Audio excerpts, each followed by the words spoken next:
Ladies and gentlemen, welcome to the Ariel Helwani Show! Back in your life on this Tuesday, June 16th, 2026. Hello again, everyone.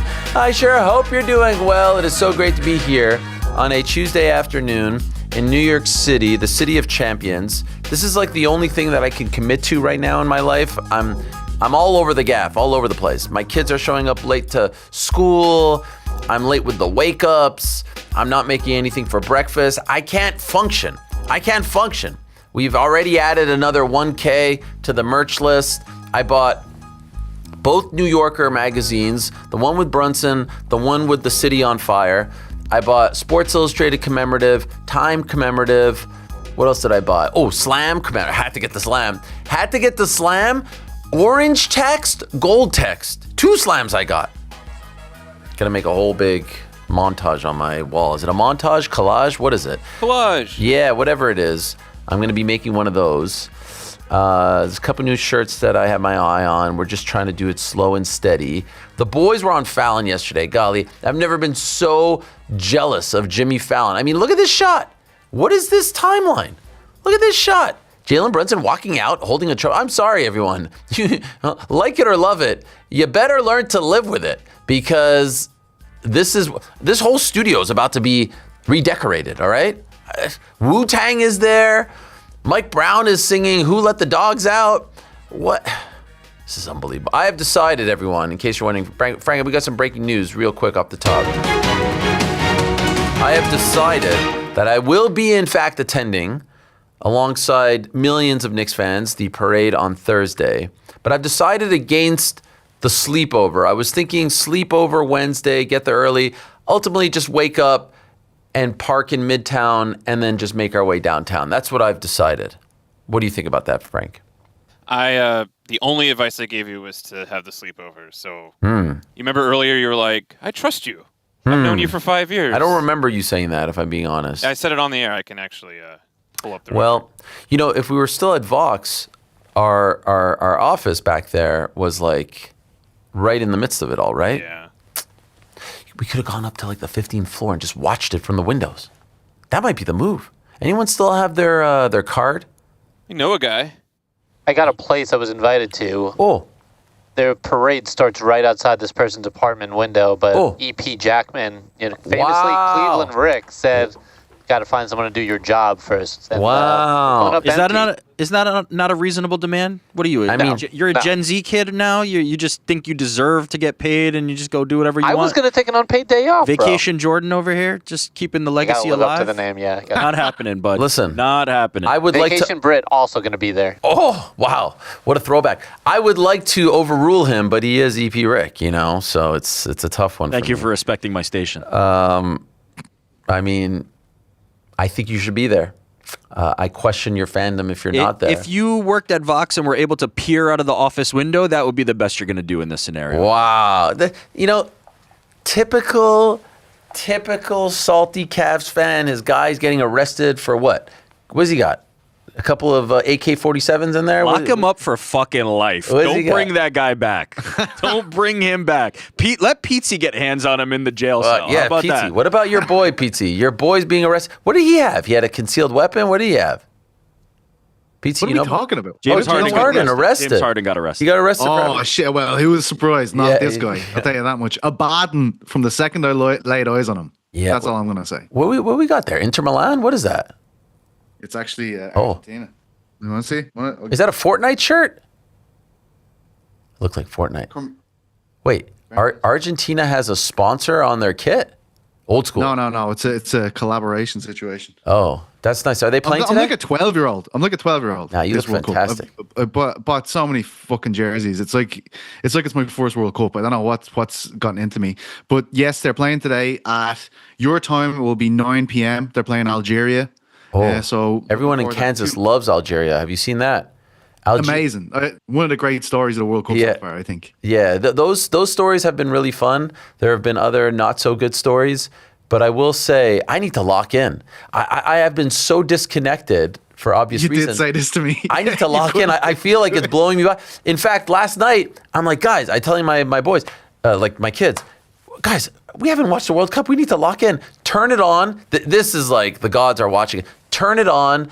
It's New Zealand, Iran or Iraq? Yeah. Iran? Iran. Yeah. Iran. And full screen, like close up, is Chris Wood taking a free kick. I'm like, are they not smiling down upon us? I mean, he missed it, but it was still nice to see my boy Woodsy out there, representing New Zealand. So that was nice. But I've not really locked in. France-Senegal happening a stone's throw away from us here. We should pull up, 3:00. Oh, it's East Rutherford, is it? Yeah.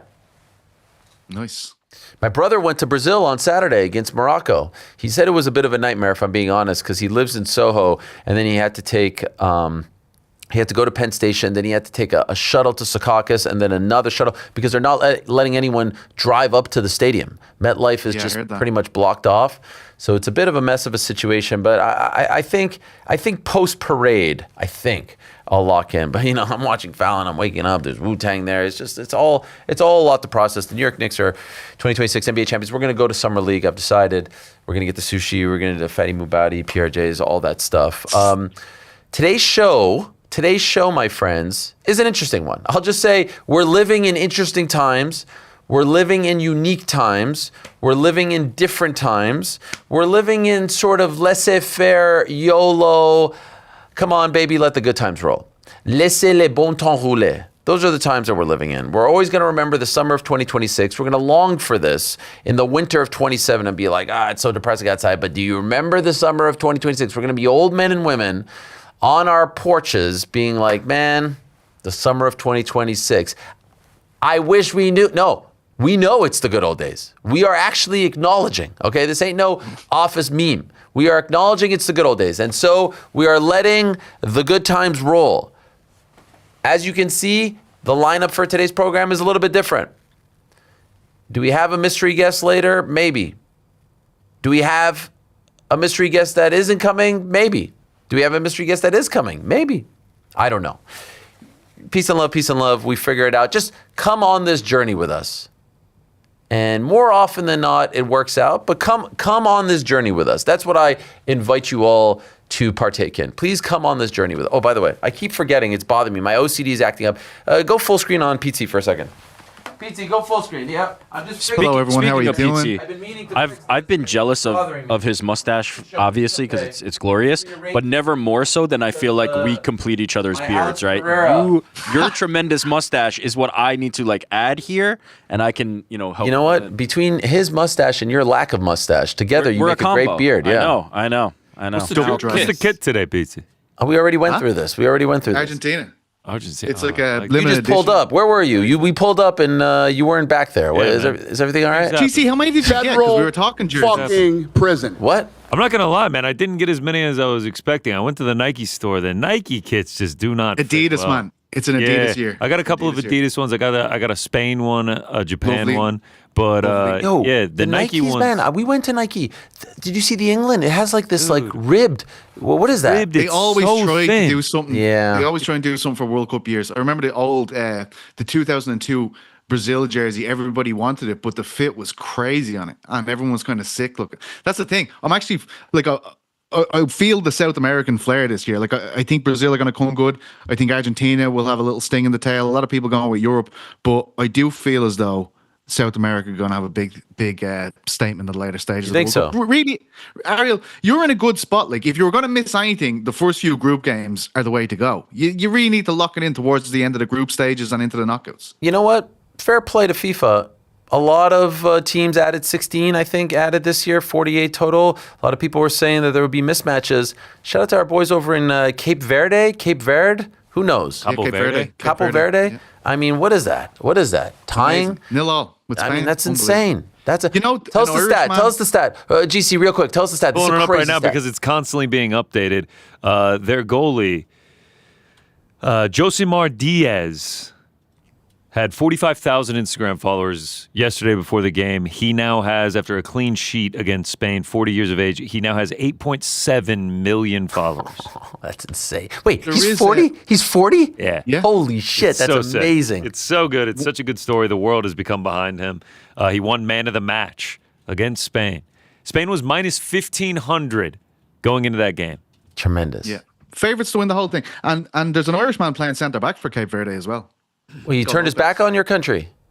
No, his father is Cape Verdean. Okay. And he just didn't, like, he plays for Shamrock Rovers over here, which is a Premier League team. Not a lot of those guys get a lot of opportunities. There is some into the Irish national team. Mostly they're trying to get Premier League players and stuff like that. But he was a star of that game as well. He manned the defence, and Irish people are supporting him as if Ireland are there, because obviously we aren't. So fantastic. Do you guys know which continent Cabo Verde is? Cape Verde? Africa. I honestly didn't know that. So I guess in Portuguese, it's República de Cabo Verde. Are they close to Jamaica? Jamaica? The Caribbean there? No. No? No, it's in Africa. Yeah, it's like right off the coast of Northwest Africa. It's unbelievable.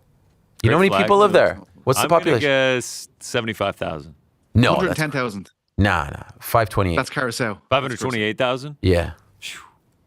And Spain, let's see. Spain, who were the favorites, right? Yeah. France has shifted. 49 mil. Oh, have they? Yeah, France is the slight favorite now. Well, Long tournament to go. oh my gosh, it's early days, guys. Summer of our lives. Mbappe. Sorry, go. Summer of our lives. Mbappe could have a hero moment, because obviously he's out of favour with Real Madrid. The idea would be that he will have a tremendous World Cup to reinstill belief with Los Blancos. He's out. He's out.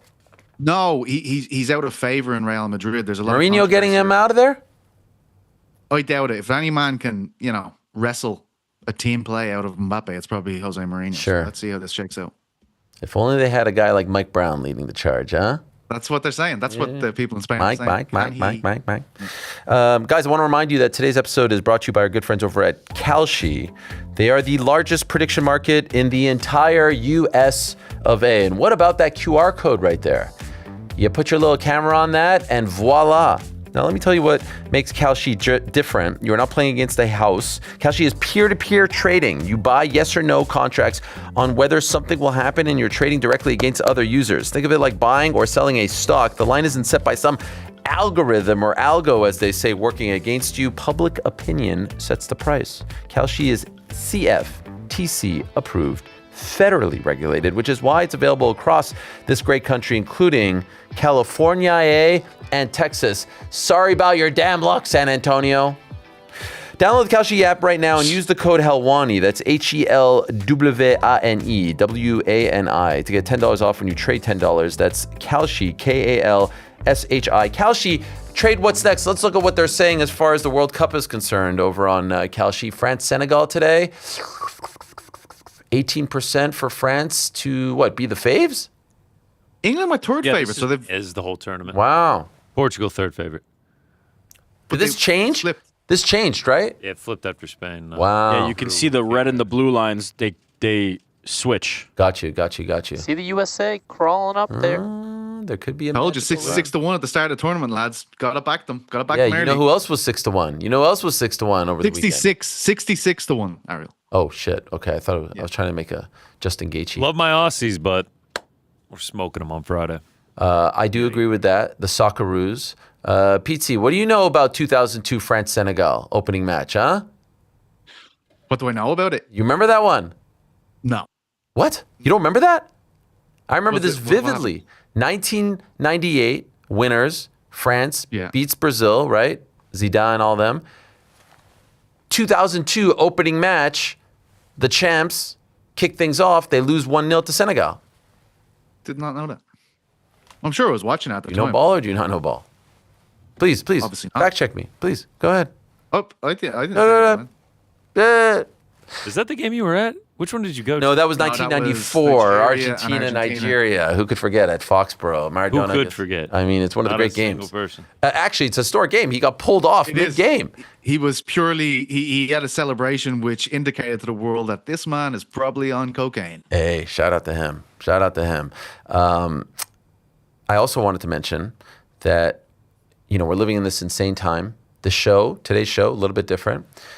The Knicks are the champions. What about the fact, guys, that there was sorry, I was sitting up there. My apologies. What about the fact that there was an event at the White House on Saturday, and now all of a sudden, in the aftermath, Donald Trump is just sitting around with world leaders at the G7 summit, and they're just casually talking about the UFC as if it's like us in the lunchroom over there talking about the fights this weekend. Take a look at this absolutely surreal footage. If you're a longtime UFC fan, if you're a longtime MMA fan, this has to blow your mind.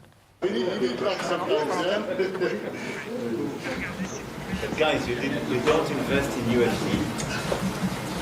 I was telling your team earlier, this UFC is growing bigger and bigger. I mean, it used to be boxing, but now the UFC is the event and whatever. Whole scene.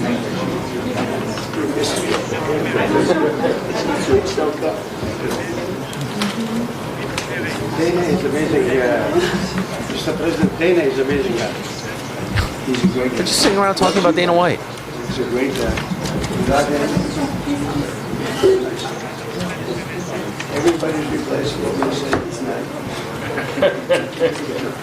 President Trump meets with world leaders amid Iran conflict and Russia-Ukraine war, and they're sitting around talking about the UFC event. That last fight. He's talking about Topuria Gaethje, the last 3 fights. You look at him. Two guys that couldn't be beaten. Both guys. What is this world?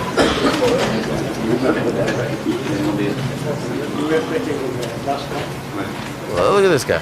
Who on their bingo card had Donald Trump meeting up with President Emmanuel Macron of France, just chit-chatting about Cyril Gann? Bon Gamin is being talked about between the President of the United States and France. Take a look at this. So I want to congratulate the President. Last night, Cyril Gann won the fight against a great fighter, supposed to be unbeatable. And that was it. Cyril is from France. Did you watch the fight? Yeah. Not in direct, but I saw it this morning. That was a great fight. It was a great evening at the White House. I was very proud. What is that all about? It's all very surreal. Now, there's good and there's bad as well. I'm on Uncrowned.com, the #1 unbiased home of all things combat sports, best in the business. And I see this article here, UFC Freedom 250, FBI Director Kash Patel says agency stopped drone attack targeting White House on day of event. 5 individuals are in custody Monday after the FBI stopped an alleged planned attacks targeting the White House on the day of UFC Freedom 250 per multiple reports. FBI Director Kash Patel said the agency caught wind of a potential plot June 10th and that alleged attacks were, quote, stopped cold. He confirmed that multiple individuals were now in custody, though did not provide specific details on the alleged attacks. Patel did share a Fox News article that provided more information on the alleged attacks, which reportedly involved explosive-laden drones hitting buildings near the event. Officials told Fox News the tactic was meant to force a mass evacuation and steer crowds towards, quote, a pre-staged sniper team, end quote. After that, a, quote, second wave of attackers were allegedly going to storm the White House gate, officials told Fox News. In the days leading up to the event, investigators reportedly identified 23 individuals who discussed the alleged attacks in a Signal chat. Some of those individuals lived out of state and were reportedly planning to travel to Virginia in the days prior to the event to prepare for the alleged attack per Fox News. Arrests were made in Ohio, Missouri, and California, according to the Associated Press. I mean, that is absolutely terrifying. That is absolutely terrifying. Wild, wild stuff. So thank God nothing like that happened. Thank God it was thwarted. Just reading those details and then thinking about the visuals, just awful stuff. There's all kinds of hysteria. It feels like, guys, does it feel like the aftermath has actually created more hysteria? Like once it actually played out and once people actually saw the scenes, I'm seeing, people, all kinds of politicians weighing in on Twitter. I saw Jon Stewart talk about it. I'm just seeing all these different things pop up. And of course, the algorithm feeds me all of it. But it definitely seems like once it actually played out, people got even more fired up about it as opposed to when it was announced and being talked about, at least on shows like this for the past 11 months. Anyone feel otherwise? I feel like the focus, though, has been a lot of Josh Hokett in the aftermath. I feel like Hokett is the jumping off point, but then it's like desecrated this, disrespected that. How dare they? It was disgusting. This, that, and the other. That's what I feel like. Can I tell you guys something? Just I'll be 1,000% honest with you. I was struggling on Sunday to stay up, given what happened on Saturday. I don't feel like at times I was 1,000% there. That's partially why I couldn't do the post show and I just had to bang something out relatively quick. I went back and watched Justin Gaethje's walkout like with a clear head last night. I don't know if there will ever be a greater walkout than that in the history of fighting. Like, it's incredible. It was the cinematography, like the way it was actually shot. Him starting off, I didn't even put 2 and 2 together. Honestly, I was a little bit out of it. I'll be 1,000%. It was 1 a.m., whatever it was. He's in the freaking Oval Office, and to the best of my knowledge, I think he's the only one that came out of the Oval Office, right? Ilya did as well. Excuse me. Okay, I'm not seeing the Ilya one as much because obviously it didn't pan out. He comes out of there. It starts with him looking at the Declaration of Independence. He's coming out of there, and then like they have to cut when he's entering into a new room, and for it to play out like that, walkout's fine. This walkout isn't remembered unless he wins. And so for him as the American to walk out like that and win and pull off one of the great upsets against this undefeated guy, I don't know if this is going to be top. Like when the entire story of the fight is told, it has to start with this, and it ends with him winning and shocking the world. And I was talking to someone who was very close to the event. I won't mention their name just out of respect. And they brought up something that I wasn't thinking about. And I'd love to get you guys to weigh in on it as well. If that fight is happening in any arena in the world, T-Mobile, Madison Square Garden, pick one, I think there's a strong case to be made it doesn't play out like that. I do believe that Gaethje in that moment was so empowered by the setting that it allowed him to rise to the occasion. And if you don't believe that that's a real thing, I point to the NBA Finals. The Knicks aren't coming back down 29 if they're not at MSG. Things happen, obviously, in different places. But I think, and we'll never know the true answer, I think that there is a strong case to be made that Gaethje feeling that, being where he was, being as proud of it, say what you want about Justin Gaethje, he is a proud American, he has always stood by that. Being there, I think, raised his game. And I think that if they're in Vegas, T-Mobile, whatever, I don't know if he rises to the occasion like that. Is that a crazy thought? I don't think so. I don't think it's crazy, but who knows how it impacts one or the other, right? Maybe the moment is different for everybody. So I think it adds to the lore. Oh, yeah, definitely. You know what I mean? 100%. The fact that, again, as you kind of pointed out yesterday and continued to like circle back around to, there was not supposed to be an American winning this final fight of this event. This event was supposed to be capped with a guy from Spain knocking out an American. And Justin Gaethje completely upset the apple cart. He completely changed the course of history as it relates to the UFC. And so, yeah, there is a lot of storytelling. There's a lot of lore that comes from this now in hindsight by the fact that Justin Gaethje was able to get it done. Absolutely. It's unbelievable. I mean, it's also the song, right? The song, Ain't No Grave Gonna Hold My Body Down. This is a guy that's saying, I'm going to retire after this fight. This is the end of my career. A grave being the representation of his retirement.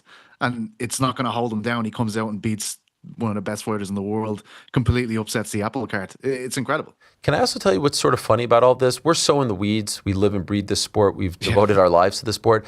What's so funny is, like, I'm seeing these people say that the event, the sport, desecrated the White House, cage fighting, all this stuff.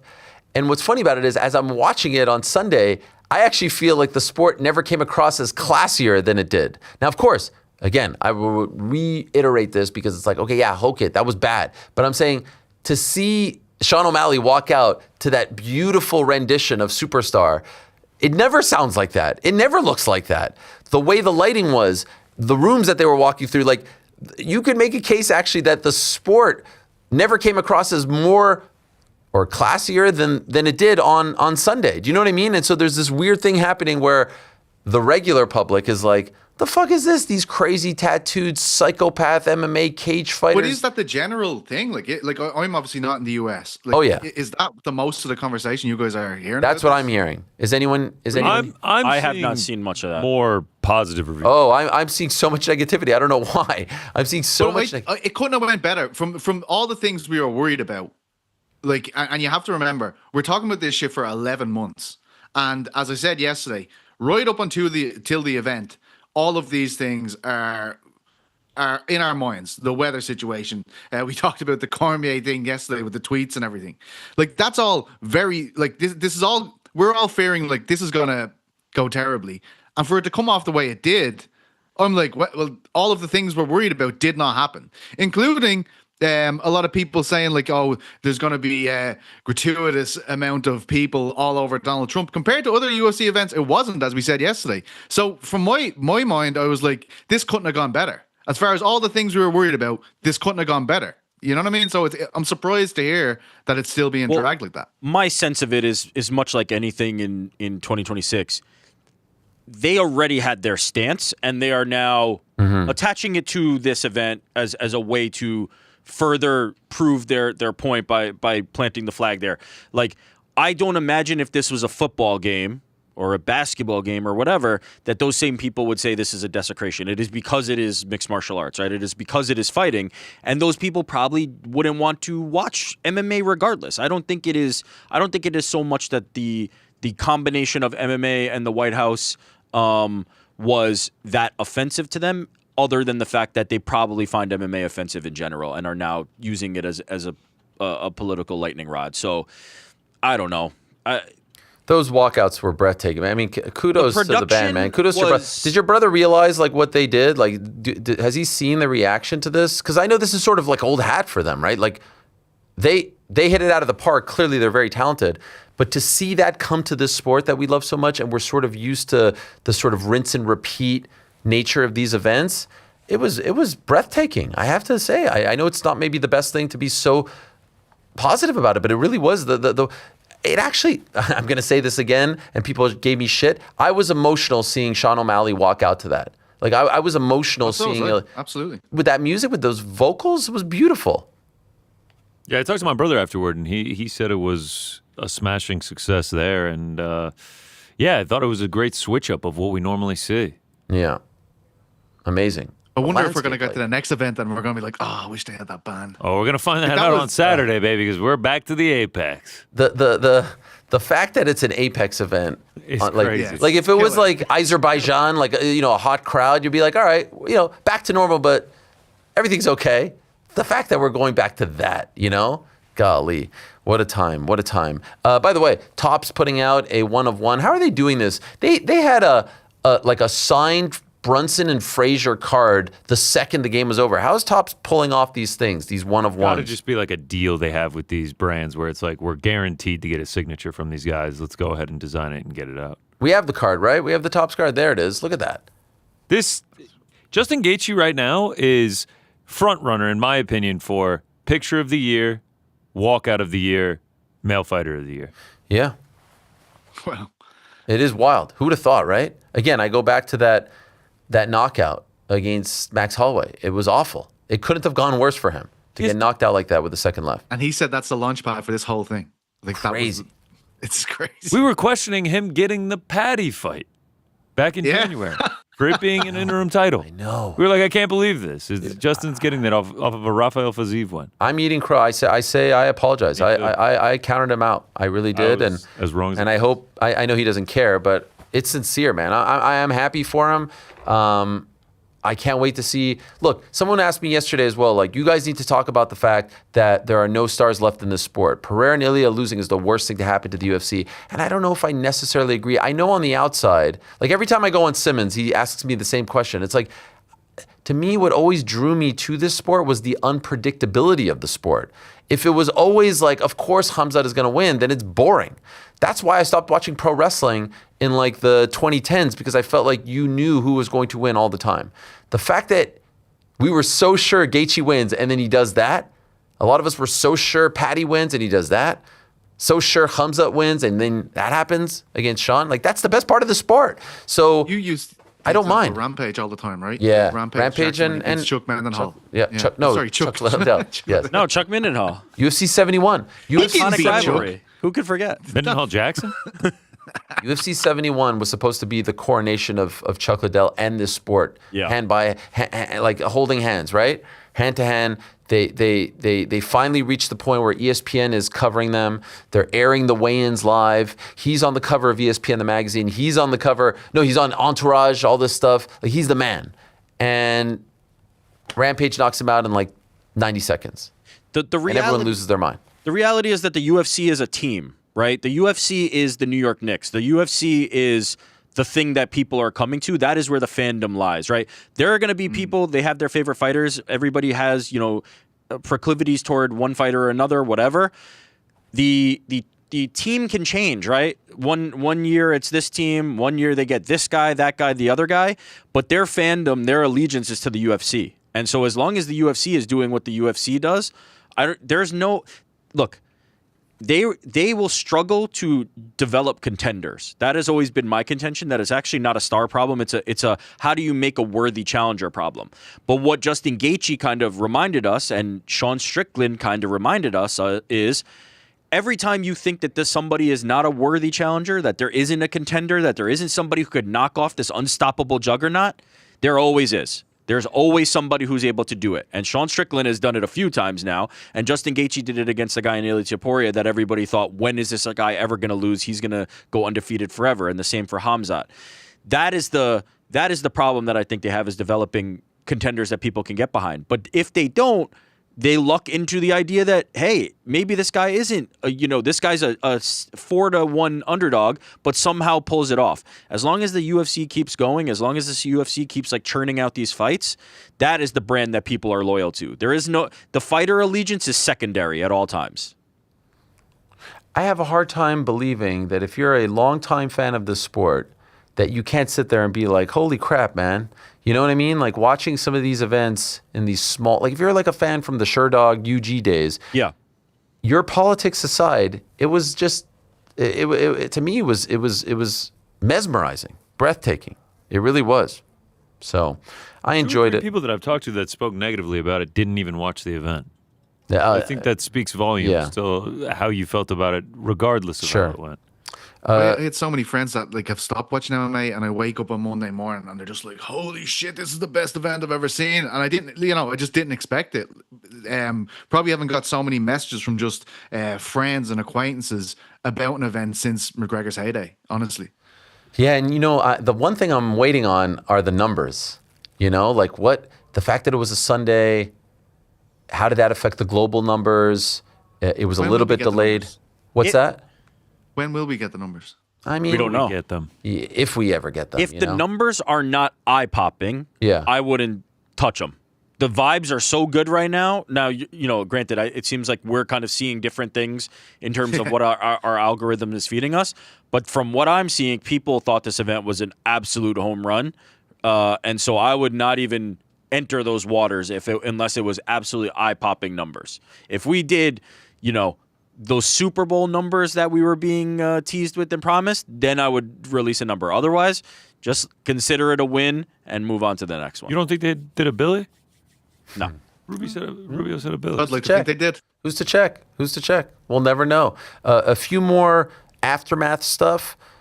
Here's Dustin Poirier giving a big old hearty congratulations to his old foe of a couple of fights. Justin Gaethje, someone asked him, would you come out of retirement for the trilogy with Justin Gaethje?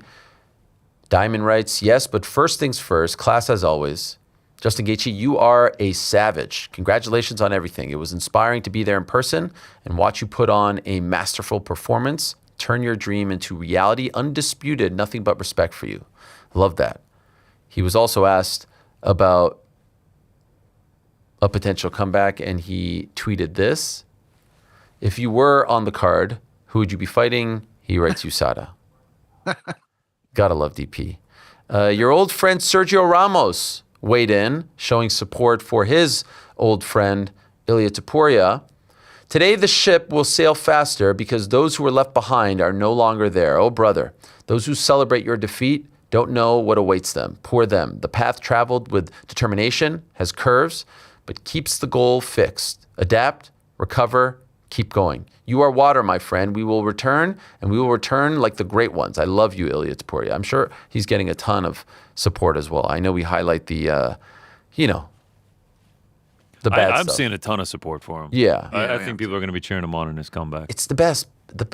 Those are the best stories. You don't wish that upon anyone, but when and it's stuff we talked about with Ronda, when someone slips who looked unbeatable, and then all of a sudden they handle it with grace, which I think he did, you want to support them. You want to see them rise above it all and succeed again. It reminds me of a young man from France called Victor Wembanyama, who's actually dealing with his loss. No, his name's Victor. Sorry. Shout out to the You said GOAT. victim. Shout out to the GOAT, Skip. Loser. Yeah, loser. Is that what he calls? Victor. You're like building this villain arc for him. He is a fucking savage. He's gonna dominate that league. Who, for V-Dub? years. V-Dub? Yeah. But the story will always be that he lost his first finals appearance against the Knickerbockers of New York. And will fuel a reign of terror That's for fine. a decade. Let him get 10. We got the 1. That's fine. I'm totally fine with that arrangement, by the way. I am totally fine with that arrangement. A few other things. Here's an interesting chat between Trevor Whitman and Daniel Cormier after the fight, acknowledging that it looked a little dicey there for a second for his guy, JG, but in the end, he prevailed. Overcoming the body shot, I think Ilya made a big mistake there. When he went to the ground, I think that was a big mistake on Ilya's part. Going to the ground because Justin was really he was hurt very. He was bad. hurt, and Justin's just a durable guy. He's very smart in situations. He knows when to take breaks. There's times in the fight, like the third and the fourth round, where I was like, "Stop taking breaks here. You gotta fight it." You know what I'm saying? But easier said than done. What a run for him as coach, right? Rose. I know he's not with her anymore, but he was with her when she won twice. Usman, Kamaru, that is.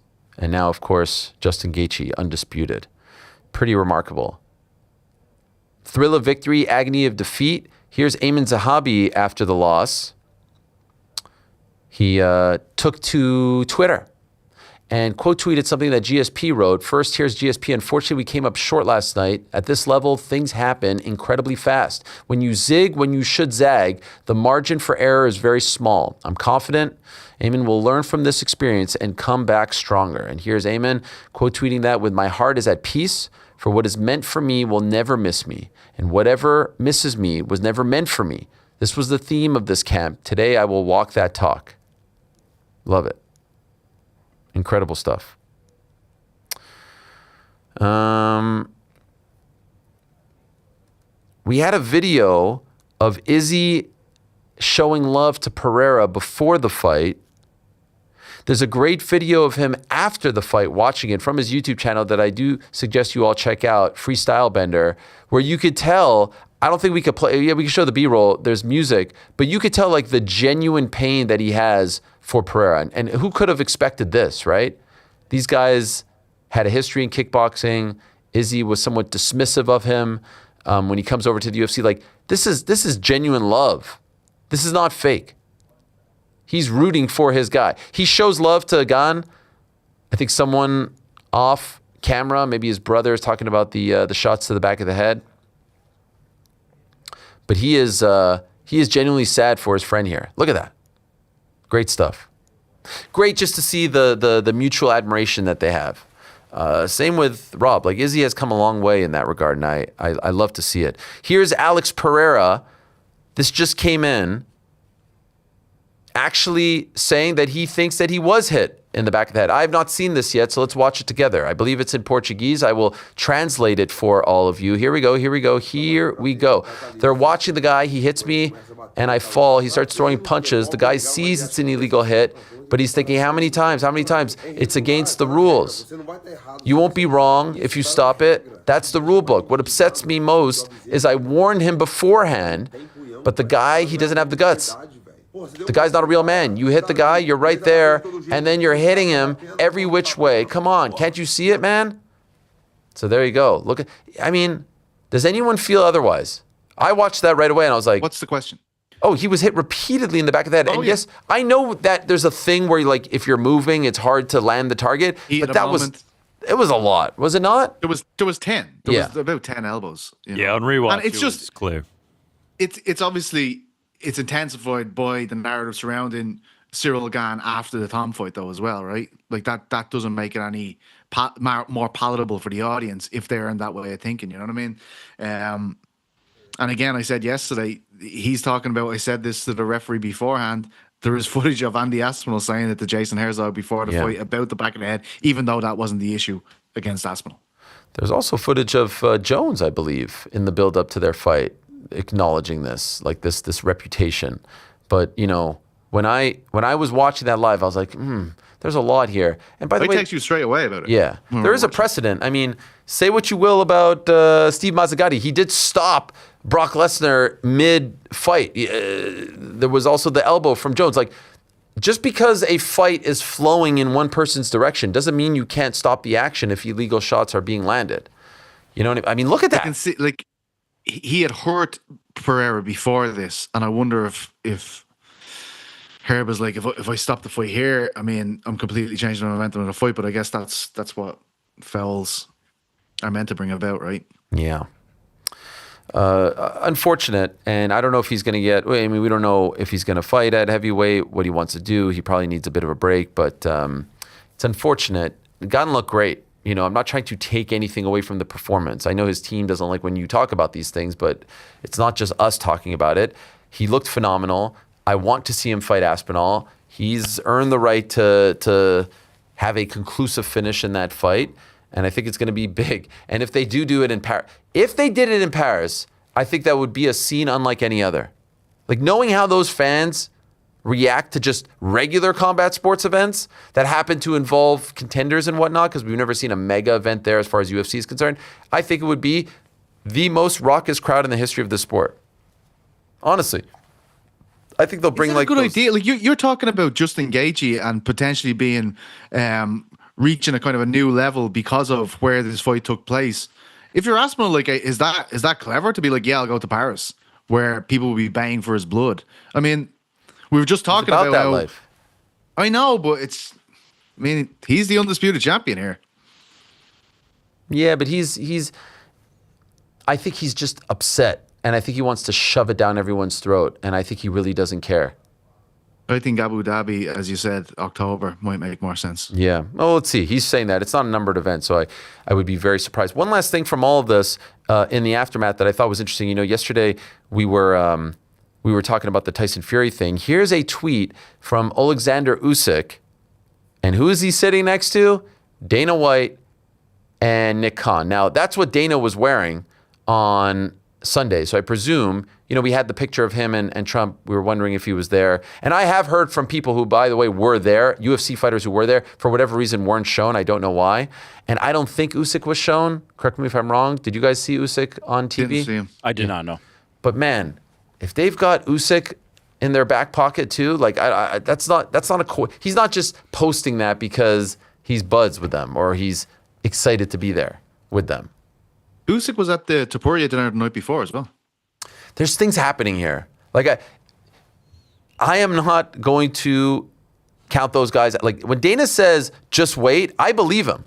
There's going to be a time where they're going to announce Shakur, they're going to announce Fury, they're going to announce Usyk, it seems, they're going to announce Devin Haney, and they'll have the best roster.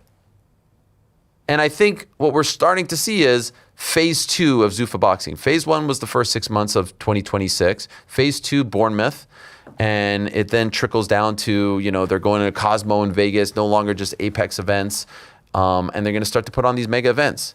And it's about to get really interesting. But if you have that kind of roster and you have those fighters attached to you, it's a whole different ballgame. Like, everyone was getting their licks in during the early days of the Apex shows. I always said I felt like they were working out the kinks. It was almost like a pilot of a TV show. If they've got this in their back pocket, they've got Shakur in their back pocket, who I think the world of, and I think he's one of the best pound-for-pound fighters in the world. Terrence is obviously connected to them. Who knows if he comes back as well? Inoue probably is soon to join up as well in the future. I mean, it's sky's the limit.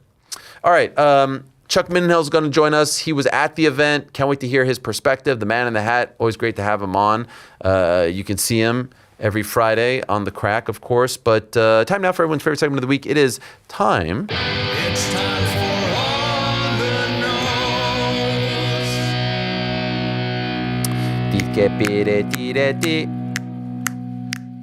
Nose. Ole cuando Nueva York. Sing with me, Andy.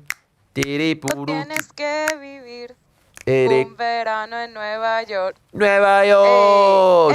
Hey, Are we going to sing? Are you going to the parade, Andy? Thursday? Yeah. I worked it. Yo, I saw a thing that they're doing for the children. Did you see this for the children? They're doing a parade, the Children's Museum of Manhattan on Wednesday. If families feel a little uneasy about Thursday, they're doing a mini kids parade on Wednesday. That's actually really, really cool. I think that's amazing. The love that is spreading through this city. The vibes are really high. It's unbelievable. Undeniably high. And they're so wholesome, all these guys. Mikal Bridges, drunk on the IG Live, wholesome. OG, high on Good Morning America, allegedly, wholesome. Fallon, wholesome. Who let the dog out? Wholesome. Anyway, first question here, and thank you to El Emmanuel. I hope I'm pronouncing his name correctly. And where's he from, Mr. Puerto Rick? Rico. Wow. And here I am singing Benito to intro him. Unbelievable. This is from Michael. What up, Ariel? Not a question, but I just wanted to share my Knicks fandom story from the perspective of a young immigrant from Queens, New York. For a lot of people, the New York Knicks is their introduction to American sports fandom. New York City has a massive immigrant population, and the second you touch down in the 5 boroughs, Knicks are a way of life. December 1993, I was 8 years old, and I touched down at JFK with my mom. My dad, who we hadn't seen in 2 years, while he was here working to bring us over, put a blue Knicks hat on my head, right there at JFK. This is going to make me cry. There was a game the following night. I didn't know one thing about basketball, but my father was so damn passionate about it that I couldn't help but get into it as well. Fast forward 6 months, and I'm a ravenous, raging fan, living and dying with every play during those playoffs. And of course, hardcore fans remember up 2-0 in 93 Eastern Conference Finals against the Bulls, and then they blow it, losing 4 straight.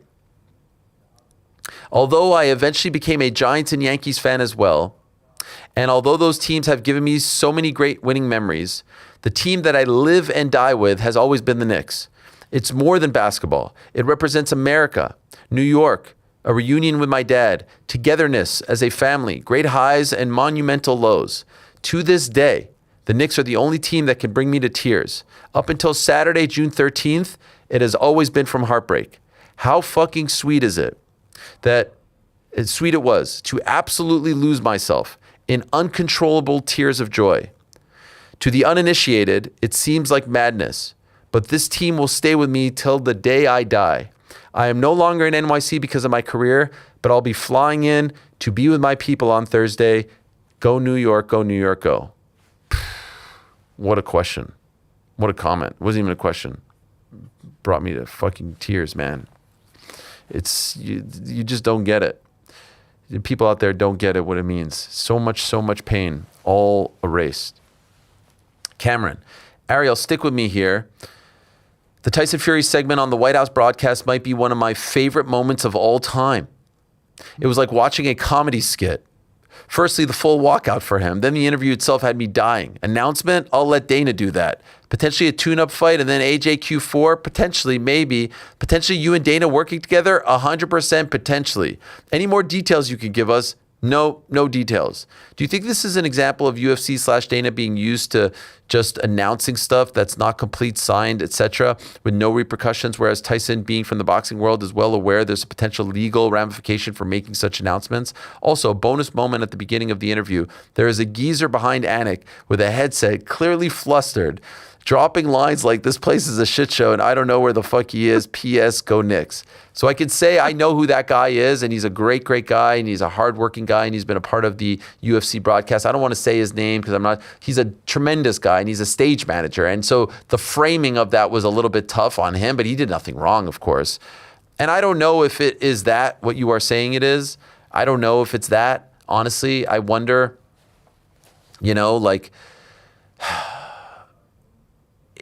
felt reminiscent of what we saw back in April. with the AJ Fury announcement. And on that night, it was AJ who didn't want to jump the gun. And on this night, it's Fury. And maybe, look, Turkey's involved. And so maybe they feel like, hey, we're just going to let him announce it. He's the money man. He's the one backing this. I don't know. I don't know what it is. Based on what we know of the UFC, they don't do this. This is not their style. No. They don't announce things that are not 100% done. We always hear, if you don't hear it from us, it's not official. That's their company line. And so this felt like outside influence from all they had to do, right, to like squash all of this is if you would have just said, I'm joining Zuffa Boxing, I don't think anyone was expecting an announcement, a date, a location, a venue. It seemed like that's what John was trying to get him to say, and for whatever reason, he didn't want to say it. I don't know why. Or just don't set it up. This got set up as prestigious. It got set up as official. It got set up as the walkout. He walks all the way out there, and then he's getting on the microphone, and you expect all this lead up, this build up, expected him to go, oh. If he was just sitting there, and John Anik's like, and here's Tyson Fury, he might have a big announcement coming soon, nobody would have been the wiser. 100%. Nobody would have been upset. It was all the pomp and circumstance around it. Even if they would have cut to him in the booth. Yep. Even if he was standing there, what do you think of this scene, Tyson? But the fact that he got the full-on walkout, that other than the fighters, only Trump and Dana got, right? Yep. Yeah, that was a weird one. And the servicemen and women alongside the fighters. Oh yeah, and by the way, I was watching that again too. Like, it was one of the more underrated, awesome moments. It felt, at least to me, through my lens, they were so like pumped up. Like I felt there was one. Was it Bo Nickel? I think it was the Bo Nickel. Like the guy that they walk out and then they link up with these Medal of Freedom? What's Medal of Honor? Medal of Honor recipients, yeah. And other servicemen and women. Yep. Yeah. Other Did you see like how they were trying to pump up the fighters? Someone walked out with O'Malley. Was like, yes. Come on, yeah, it was let's go. It was great. The ones that walked out with Pereira were doing the stone face, no emotion. Loved it. They were just like, they felt like part of the team. It was great. I love that. That was so much fun. Big money. Ariel, first off, congrats to you, NYC, and the Knicks. As a lifelong Bills and Sabres fan, your posts have served as a reminder to keep believing and that we will someday experience the euphoric feeling of winning. Please let this be our year. I pray for nothing more for all of us, but in particular for people of Western New York. I hope that you can feel what New York City is feeling and Knicks fans around the world, because Lord knows you deserve it. Now that Freedom 250 has come and gone, I thought that event was quite impressive and entertaining, while also being surreal and slightly cringe at times. I didn't feel like there was a lot of cringe, but all right. For Eric Jackmanov, Eric's Dagestani. That was bordering, but Jackmanov. I like that. Jackmanov. Let's just keep going. Please blind rank these 5 weird moments. Okay, here are the 5 weird moments. Okay. Tyson Fury's big non-announcement. Are these? Can you just give me a hint? Are these all from the White House? Yeah. Okay. All from the event. All from the event. Yeah. Okay. 2. Commercials for war.gov. 4. Josh Hokett's 1. post-fight interview. Dana and Trump walkout. 5. Ali Abdelaziz. 3. Yeah, feel good about that. Yeah, Dana and Trump's walkout. Like, what could your objection be? The guy whose house it's at came out at the start of the thing. If there was ever a time that it was appropriate. This is the time. Yeah. Also, phenomenal question here to wrap it up. Yep. Also, I am interested in hearing what the WFB thought of the event. Who wants to go first? Here we go. I'll go. Okay, JK. I enjoyed the fights. I think the scene, unbelievable. Like, it looks sick. Everything was great. There were some things that I noticed after the fact that I've seen on my timeline pop up that Tell me. I mean, the presented by Truth Social. Oh, I didn't see that. Where? The Trump coin, stuff. It just... Truth Social was on the cage. I noticed that. I didn't put 2 and 2 together until you just said that it was Truth Social. I think Buffer also, in an intro, this fight brought to you by Truth Social. One of them was brought to you by, the bank or whatever that backs the Trump coin. So, you can say it's non-political, but it is a little weird that we're at the White House giving out things that are very Trump forward, that his family makes a lot of money off of. Okay, yeah. So were you bothered watching it? Watching it, no. Again, I'm trying to when I'm watching it, I'm trying to watch it in a vacuum, right? Like we're at the White House and we're watching these fights that were honestly probably the best fights, best action, I should say, in years that I've watched. And like, I'm enjoying that part. It's the like, who's there, you know, all that stuff that's like the crypto.com guy. It just feels, to me, it feels a little dirty. I would love to know about the advertising thing. You know, because they did say we can't make money off of it. Like, clearly there was advertising. So I mean, that super file thing, I don't even know what the super file thing is. I haven't looked into it, but it was like where the band was on the plexiglass there. It was in the cage. We got another ad somewhere else for it. Like, very curious. And now we found out, someone mentioned Scott's was on the cage. They're donating $1 million to replace the lawn that the club messed up. Wait, Scott's is in... Like Scott's Turf. Yeah, Scott's Turf. Wow. Plus. They were sponsoring walkouts as well. That's unique. They don't usually sponsor walkouts, like any sponsor, right? Am I wrong? I've never seen a sponsor on a walkout. Like this walkout is brought to you by so-and-so? They would like have the name, and then to the right, it would be like Scott's. Frankie, what do you think? I really enjoyed the fights. I thought the spectacle was cool.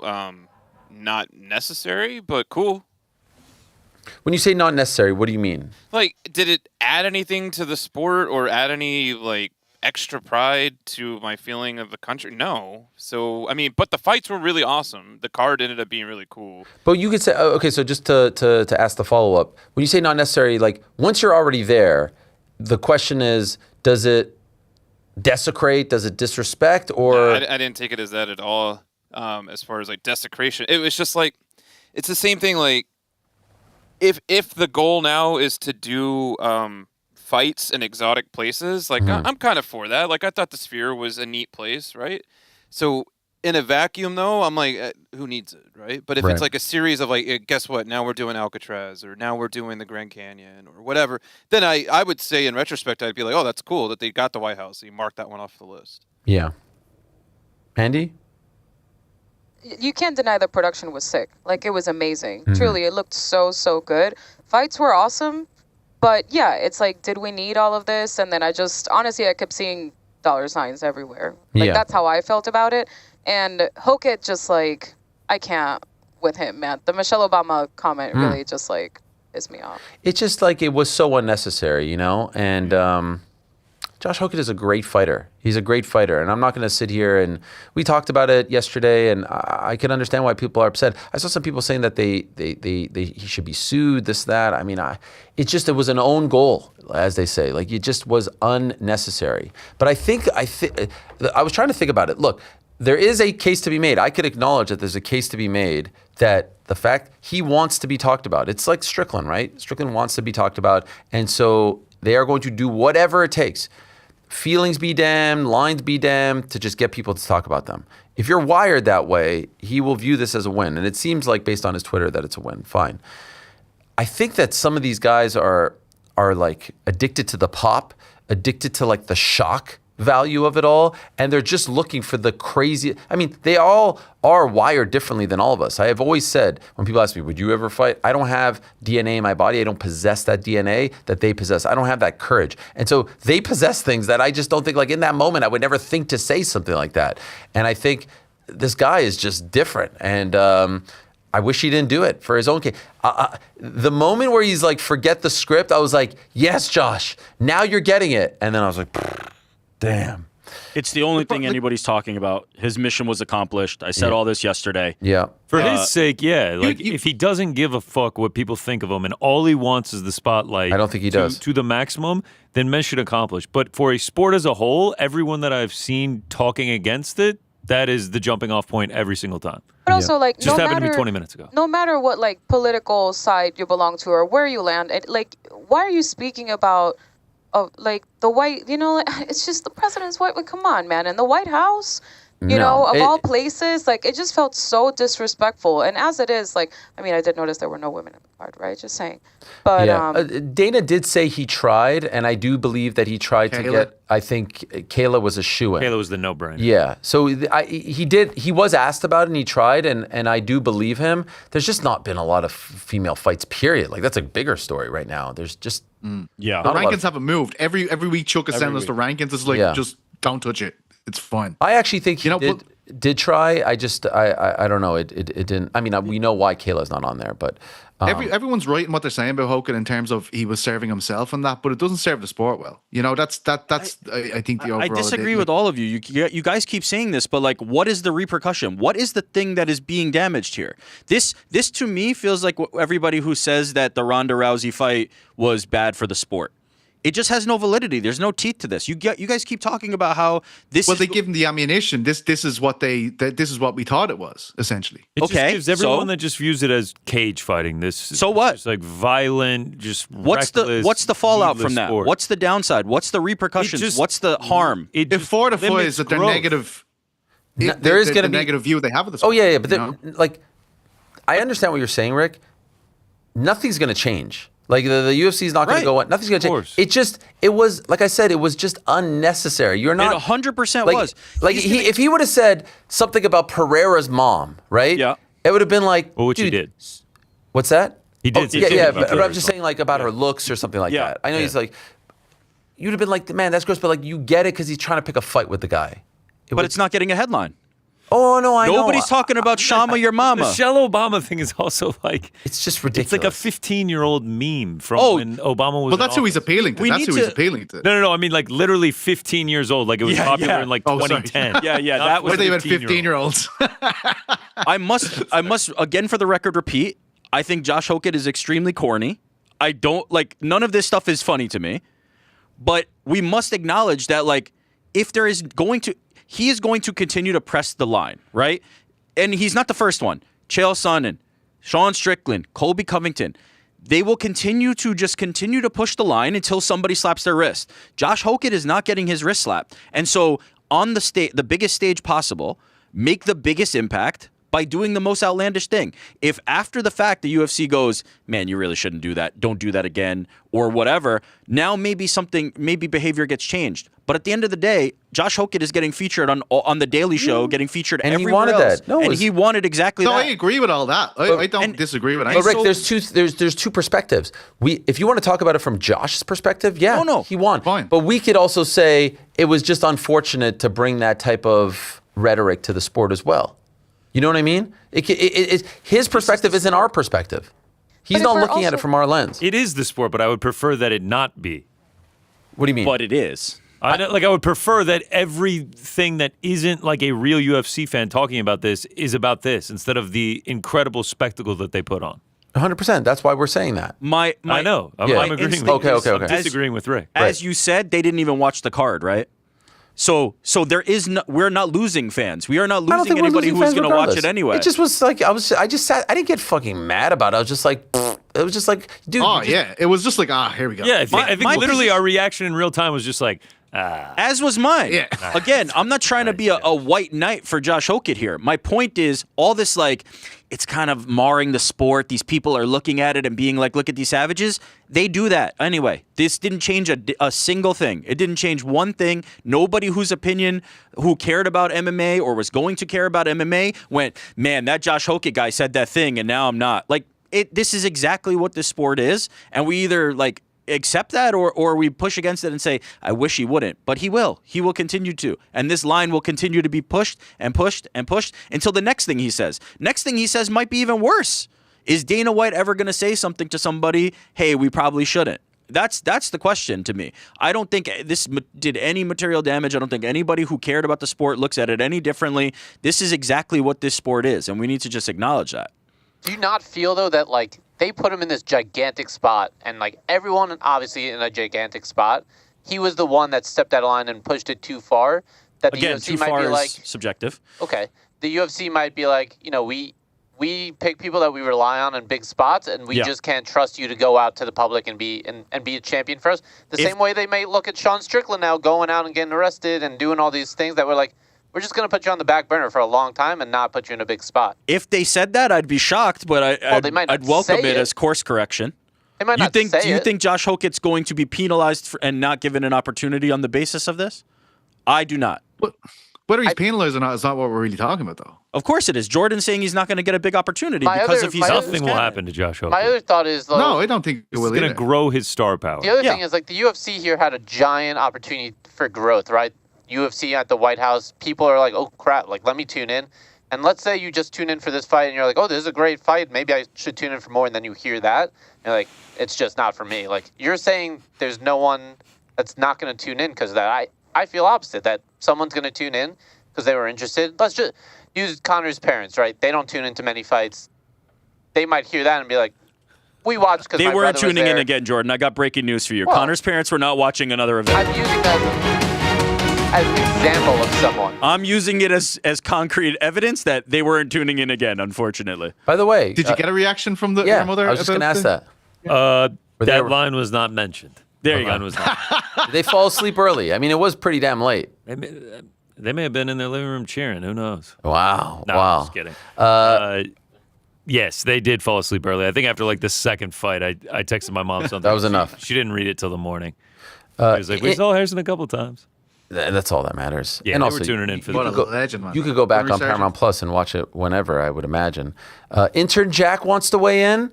Jack, what do you think about all of this? Yeah, I mean, I thought it was a great card overall. One of the best aspects of it, I think, was the walkouts, but I couldn't help but think about during the walkouts, might have been a national security concern. I don't know if that's a crazy take, but... Which part? Like just walking through the White House, like you could map out the White House rooms with their walkout, the cameras right there. I was thinking about that too. Yeah, I was thinking about that a lot. I also think Hokit is he's just a cornball. Even when he got on the weigh-ins and, was like throwing up on himself, I don't see any of the merit to that at all. Wow, I didn't think about that first point. There has to be public renderings of the White House blueprints, right? Right. Yeah, someone definitely like AI'd the whole first floor and is like, here you go. I'm looking at a 3D map of the entire White House right now. I mean, you can go in the White House and take public tours. Fair enough. It's all there? It's all there. Isn't there a show called The West Wing? Yes. Don't they map it all out there? Veep as well. With Julia Louis. I'm surprised you even know Veep. Yeah, I don't see it. shout out to Veep. Isn't that Vice President? Elaine Bennis? Legend. Elaine Bennis. We talked more today about Hokit than Ilya Taporia or Alex Pereira. For Hokit, it's a whim. It's this one question. Okay, let's continue with Islam's, and he actually spelt it out for me. Phlebotomist. Is it phlebotomist, not phlegbotomist? Definitely phlegm. Yeah, phlegbotomist. And I don't know. This is what he's telling me. Howdy, Ariel and team. Special congrats to Ariel and Jordan for experiencing the Knickerbockers' preeminence. Can I also tell you, LK, best thing about all the congratulations that I'm getting on something I actually had nothing to do with, but it's just nice to get all the congratulations. I'm not going to lie. I'm hoping you could clear up an inconsistency I find in your rhetoric. On yesterday's show, you were touting fight cards with only 7 fights on them. The show's notorious for calling out the apex slop that we are served on many a Saturday. Yet, out the other side of your mouth, you campaign for more fighter opportunities like other promotions and fight leagues. How can you want both? It would seem to me that if you want more opportunities for fighters, you would want there to be as many fights as possible, regardless of the promotion. Obviously, the UFC is the only promotion that could put on 40-plus events a year, and they are the only MMA organization that most fans watch. They provide the lion's shares of opportunity for fighters. Okay, much love. I knew this was going to come up. 100%. All I'm saying is, one night only, I enjoyed a 7-fight card. The other thing I would say is, what constitutes UFC caliber isn't what it was 15 years ago. And so I'm sorry if I think that a 13-fight card that is happening at the Apex isn't quite what we were once served up as UFC fans. So yes, I don't feel like everyone deserves to be in the UFC. There should be a standard. It should be the best of the best. And sometimes those cards are very watered down. So yeah, I think I've made my stance on fighter pay and fighter opportunity very clear. But for one night, 24 hours after I stayed up till 4:45 in the morning celebrating a championship on a Sunday night, knowing we had a show the next day, I was happy for a 7-fight card. By the way, how dare you? Just on the math, like, if the UFC and another promotion both exist and are doing 10 fight cards, that's 20 fights. If the UFC is doing 13 and the other promotion doesn't exist and there's no competition, that's 13. Like, the math doesn't make any sense for what this person's talking about. Being an advocate for having alternatives, competition, and all these other options is what creates the fights. The UFC could arbitrarily decide tomorrow that they only want to do 7-fight cards until the end of time. And so that has nothing to do with those two things are not equated. There's nothing. There was also an incredible 7-fight card. Yeah, it was great. I want less fights from the UFC as well. This weekend's co-main is Kutalaba Navajo Sterling. Yeah, it's a great fight. Anyone catch my Canadian sorry? Yeah, sorry was super good. I was just trying to trigger. I literally said it out loud. Did he hit us with a sorry? Yeah. And then someone in the chat goes, "I'm sorry, you're not a Knicks fan if you're saying I'm sorry like that." Just trying to trigger. There you go. Gonna have to get rid of all that merch. Yeah, I'm just trying to trigger. Okay. Let's go. What happened to my? This dude is doing. There's like a palpable difference in our on the nose, right? El Emmanuel, he's just giving us the goods. Here's Danny J. With your great memory, can you remember times when the ref has overturned when the doctor says a fight should be stopped? That situation with the doctor and Goddard after round 3 in the main was pretty awkward. Do you think not having a regular commission played a part? By the way, in this regard, it was the ABC that was the, like the regulatory body. Andy Foster was there overseeing the weigh-ins. Andy Foster is the head of the commission in California, but because of the ABC, because it was happening in DC and not in Virginia or Maryland or anything like that, it was the ABC that was so you would presume this is the best of the best. I saw DJ talking about this interaction and saying like, hey, you need to have someone who speaks Spanish. Do you guys feel like, I feel like Ilya understands English pretty damn well. I don't think that was the issue here. I just think when you're asking... The two doctors are giving him different messages, but by what I was seeing on the broadcast, one doctor said, we need to stop, and another doctor walked in and said, we need to continue. So Goddard's fucked in that situation. He's like, well, what the fuck am I meant to do? I think Anthony Smith brought up a great point yesterday. You leave the fighter in there alone for all of this, you're kind of fucking the guy. You know what I mean? Yeah. Like he needs the team there to weigh in as well. No fighter wants to be like, I'm done. No fighter wants to do that because it was a clusterfuck. Yeah. It was a clusterfuck. Look at Roberto Duran. Till this day, you say no mas, everyone knows what you're talking about. No one wants that. It's a tough spot. Do I remember that? Does anyone remember? I don't remember that. Something like, we've seen weird situations. Who could forget Tim Kennedy versus Yoel Romero? Actually, in our Uncrowned film about refereeing, they break it down. And that felt a little bit like it because it was dragging a little bit. It was like a minute of him standing there.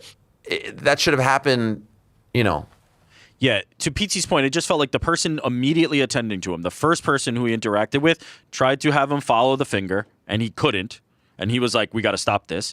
Another person came in, presumably a doctor comes in and says, let me take a look. And they seem unsure. Then they do the finger test again. He seems to pass it this time, and they let him fight. But has anybody seen criticism of Toporia's brother for stopping the fight? I've only seen people saying this was good, right? McGregor. Yeah, I thought it was a good McGregor. decision. This is why family shouldn't be in the corner, that type of stuff. Yeah, maybe. But either way, I'd like to see more of it. I thought it was taking good accountability for somebody from not getting hurt. Aaron Bronstetter tweeted from the Unified Rules of MMA in respect to referee stoppages, the actual rules, and in them it states referees are to take the opinions of ringside physicians under advisement when deciding whether or not a fight continues. Ultimately, it is at the discretion of the referee, who is the sole arbiter. So, if a doctor signals that a fight should be stopped, the referee can legally choose to ignore that advice, tell the doctor to step out, and order the fight to resume. So, based on that, Goddard didn't do anything wrong. Here's Drumcoda, Ariel and crew. What do you think was Ilya's game plan for fighting Gaethje? He has never looked worse. No jab, no 5-6 combos, marching into Gaethje's punches the whole first round. He was kind of like walking him down like this, and yes, it was like this thing, and then he would just throw one, but not throw this barrage, and he's so good at that. Ultimately, he just expected him to go down. He just expected him to go down. Yeah, when everyone goes down, including Max and Volkanovski, like, why wouldn't the guy who's been knocked out before go down when dudes who had never been knocked out before went down rather quickly? You know what I mean? There is something real to lightweight. There is something real to coming up from featherweight to lightweight. Charles Oliveira, right, was his first matchup, and Charles ran head first into his punches. He faced a guy who just is very tough, is very durable, and when he didn't go down, he was in for a world of trouble. It's different, and we're going to see what Ilia Topuria does to build back up, and that's why I'm so excited about what we see next from him. I think he really.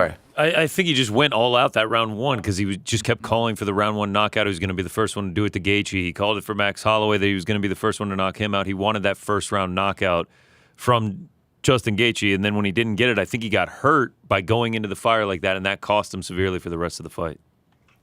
And to that point, like you could see him really emptying the tank at the end of the first GC. I noticed that, like, because he had predicted it was almost like, oh shit, I said it was the first. Yo, and just fucking went ham. I agree with you, Pete. And then I think in the second round, when he had him fully mounted with his liver like completely dying on him. But I think because A, he couldn't see because of the damage, and B, I think he was tired as hell. He wasn't able to finish it. He had him fully mounted with like a minute 10 left in that second round. Yes. And then he was in hell. I think he also was probably shocked at how marked up he was just after the first round. Because most of the time, we don't see Ilia Topuria looking like that. And Justin Gaethje hit him good in that first round. All of a sudden, the eye's starting to swell. He's got the big gash under. I think it was just an eye-opening experience. It was a realization, like, the game is different now at this weight, at this level. And I think it's, as I said yesterday, I think it's only going to be good for Ilia. I truly do. Like, I think this dude is going to come back an absolute savage, even more savage than he was before. I do believe the quote was, best case scenario. Best case scenario. Incredible. Let us go to Juan. Ariel, are you surprised people aren't reacting to Ilia saying, I can't see out of my right eye, like they did when Tom Aspinall said the same thing back in October? If you wanted to continue, why say it? New York Rick would love to hear your take as well. Much love from the Bay. I don't know. I think maybe because he was getting like punched repeatedly and they felt like, Tom, suck it up. I don't know. I didn't feel that way about Tom. I don't feel that way about Ilia. So you'd have to ask them. Here's Andy Feliciano. DeMello. What is DeMello, Ariel and crew? What does DeMello mean? Is this some sort of... DeMello? DeMello? D-I-M-E-L-O. Like a hello of some kind? What is that? Tell me it? Dímelo. Dímelo. I think is what they're saying. What's he saying? That means tell me. Oh. Come on, I'm going to be translating. I kind of said that first, but okay. Okay. Dímelo. Dímelo. This is like when Pete calls me and he goes, come here. And I'm like, come where? And it's like you're telling me to like start talking, right? Or your man? Come here to me. Yeah. I'm about to tell you something. Okay. No question. I just want to point out that if you go back to see most of the fight, Gaethje is a serial eye poker. Just go to his last two fights. Took Paddy's eyesight in the first 2 rounds, and he did the same with Ilia. Did he? I don't know if he eye poked him. He did it with Gallard, Barbosa, Ferguson, pretty much everyone he fought. Ilia hint it in his statement too. He's been more slick with it. Look when he throws the jab, gets him in the eye with the thumb. Got Paddy. He does a thing. Actually, Anthony sent me a clip after our show. He does this thing where he throws the jab and he doesn't throw the right like this. He doesn't throw the cross like this. He almost throws it like this. Yeah. It's very unique. It's a clubbing shot as opposed like to punching down. Yeah. He smacks I would say that's not illegal though. If his hands are closed, it's not illegal. Oh, no. Definitely not. No. Josh P. Hey, Ariel, Gunn felt flat in the post-fight press conference, and I got the sense all week he was sick of being the villain or sick of playing second fiddle to a more popular opponent after repeated instances of this. How can UFC fans give Gunn his flowers? Or will he go down as a fighter who is perpetually pitted against more popular global stars and undervalued as a genuine star outside of France? I don't know. Is it possible? Well, I guess some of this stuff is like with regards to the history and the stigma. Do people not like him because he's French? I don't know. Look, John Jones is one of the most prolific eye pokers in the sport of MMA and has achieved things at the highest level. It still follows him, too. People still talk about it. They hold Cyril to a different standard, in my opinion. I think he gets a little bit of a bad rap when it comes to this, right? Like the eye poke is an obvious mistake that could have been made. And now, granted, there will be some people, maybe Tom and his team as well, who will say it wasn't accidental. I still am in the camp of Cyril not intending to do that.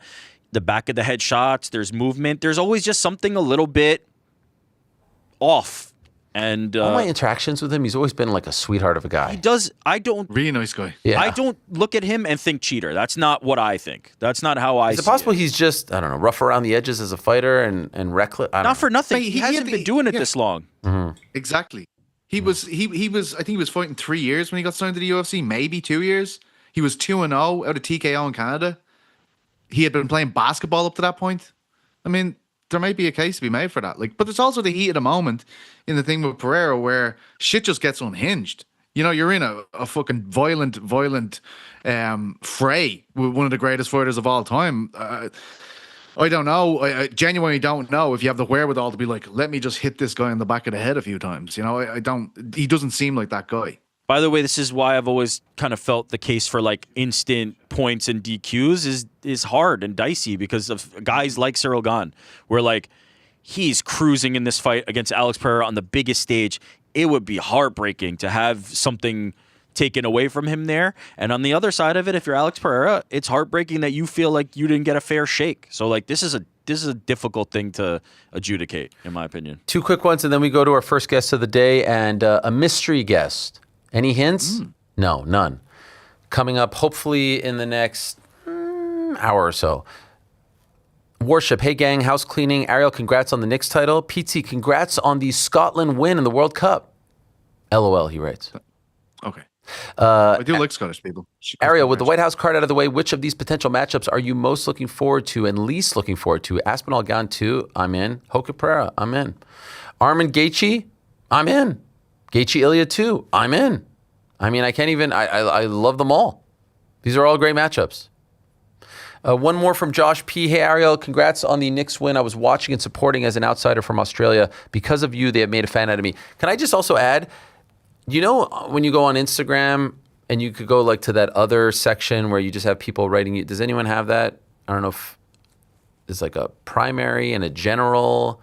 Anyway, the amount of messages that I got from people who were like, I'm in Peru, I'm in Argentina, I'm in Australia, and I've never watched the NBA, and I was there like praying for the Knicks because of you, was like some of the coolest shit that I've ever read. I got so much of that, and it really did mean a lot. So for, you know, all the times that we talk about people complaining here, like there was really genuinely a lot of love that was thrown my way, and it really did mean a lot. So if you're out there and you did that, I really, really do appreciate it. 2 quick ones. If Pereira stays at heavyweight, I'd like to see him fight Hoka next. What do you say? I'm in.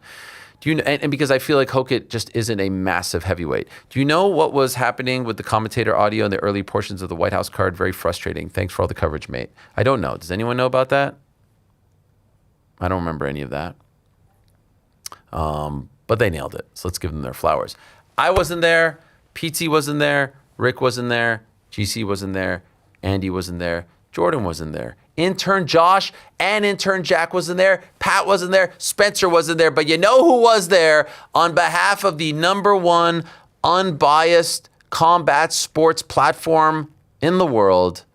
The man in the hat, our old friend Chuck Mindenhall. Don't call him Mindenhall, the mayor of the Nutmeg State. This dude was there. You were there. I was there. Did you get the t-shirt? Dímelo for a minute here, Yes. man. Are you off cloud 9? Or are you still floating along here? I haven't had a chance to really talk to you. It's just been texts. And your text did mean a lot because you always have a way with words. You always just kind of. I know what you were going through, man.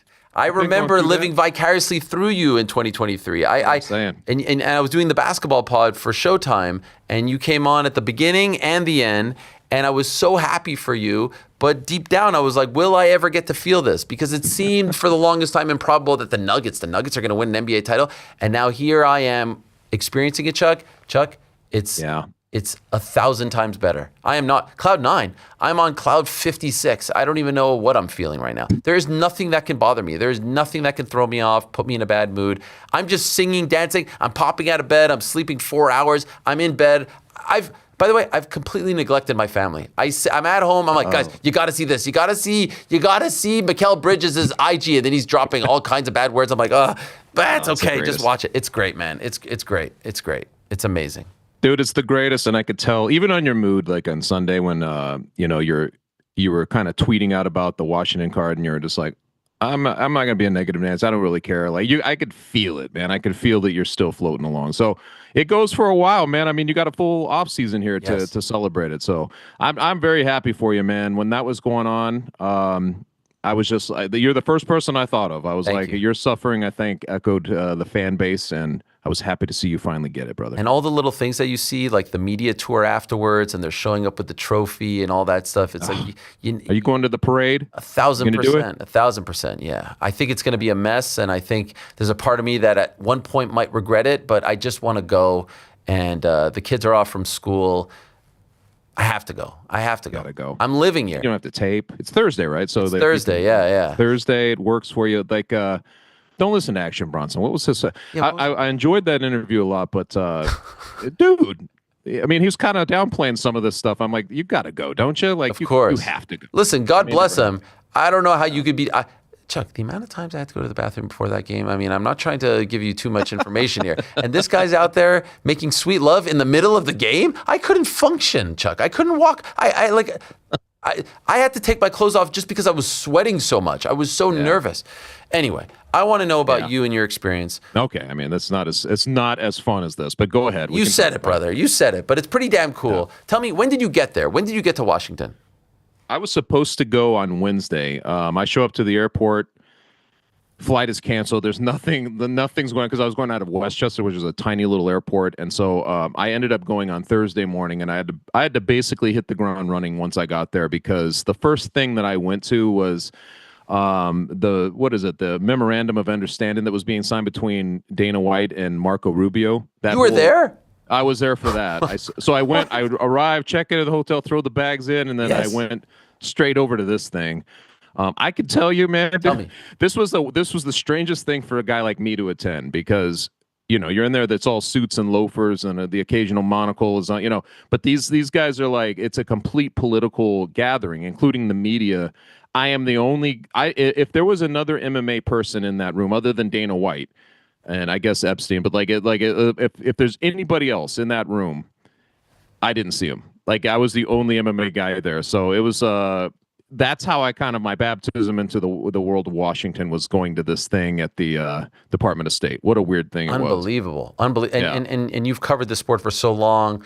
Every venue, all parts of the world, and so you're there. Surreal stuff. Did you go to the presser later that day? No, the presser was Friday, right? Right. The presser was Friday. I went to that as well. Okay, what was that like? This was the really strange one because they had they basically corralled media from the JW, which is very close to the White House, very close to the Ellipse, very close to all of that stuff.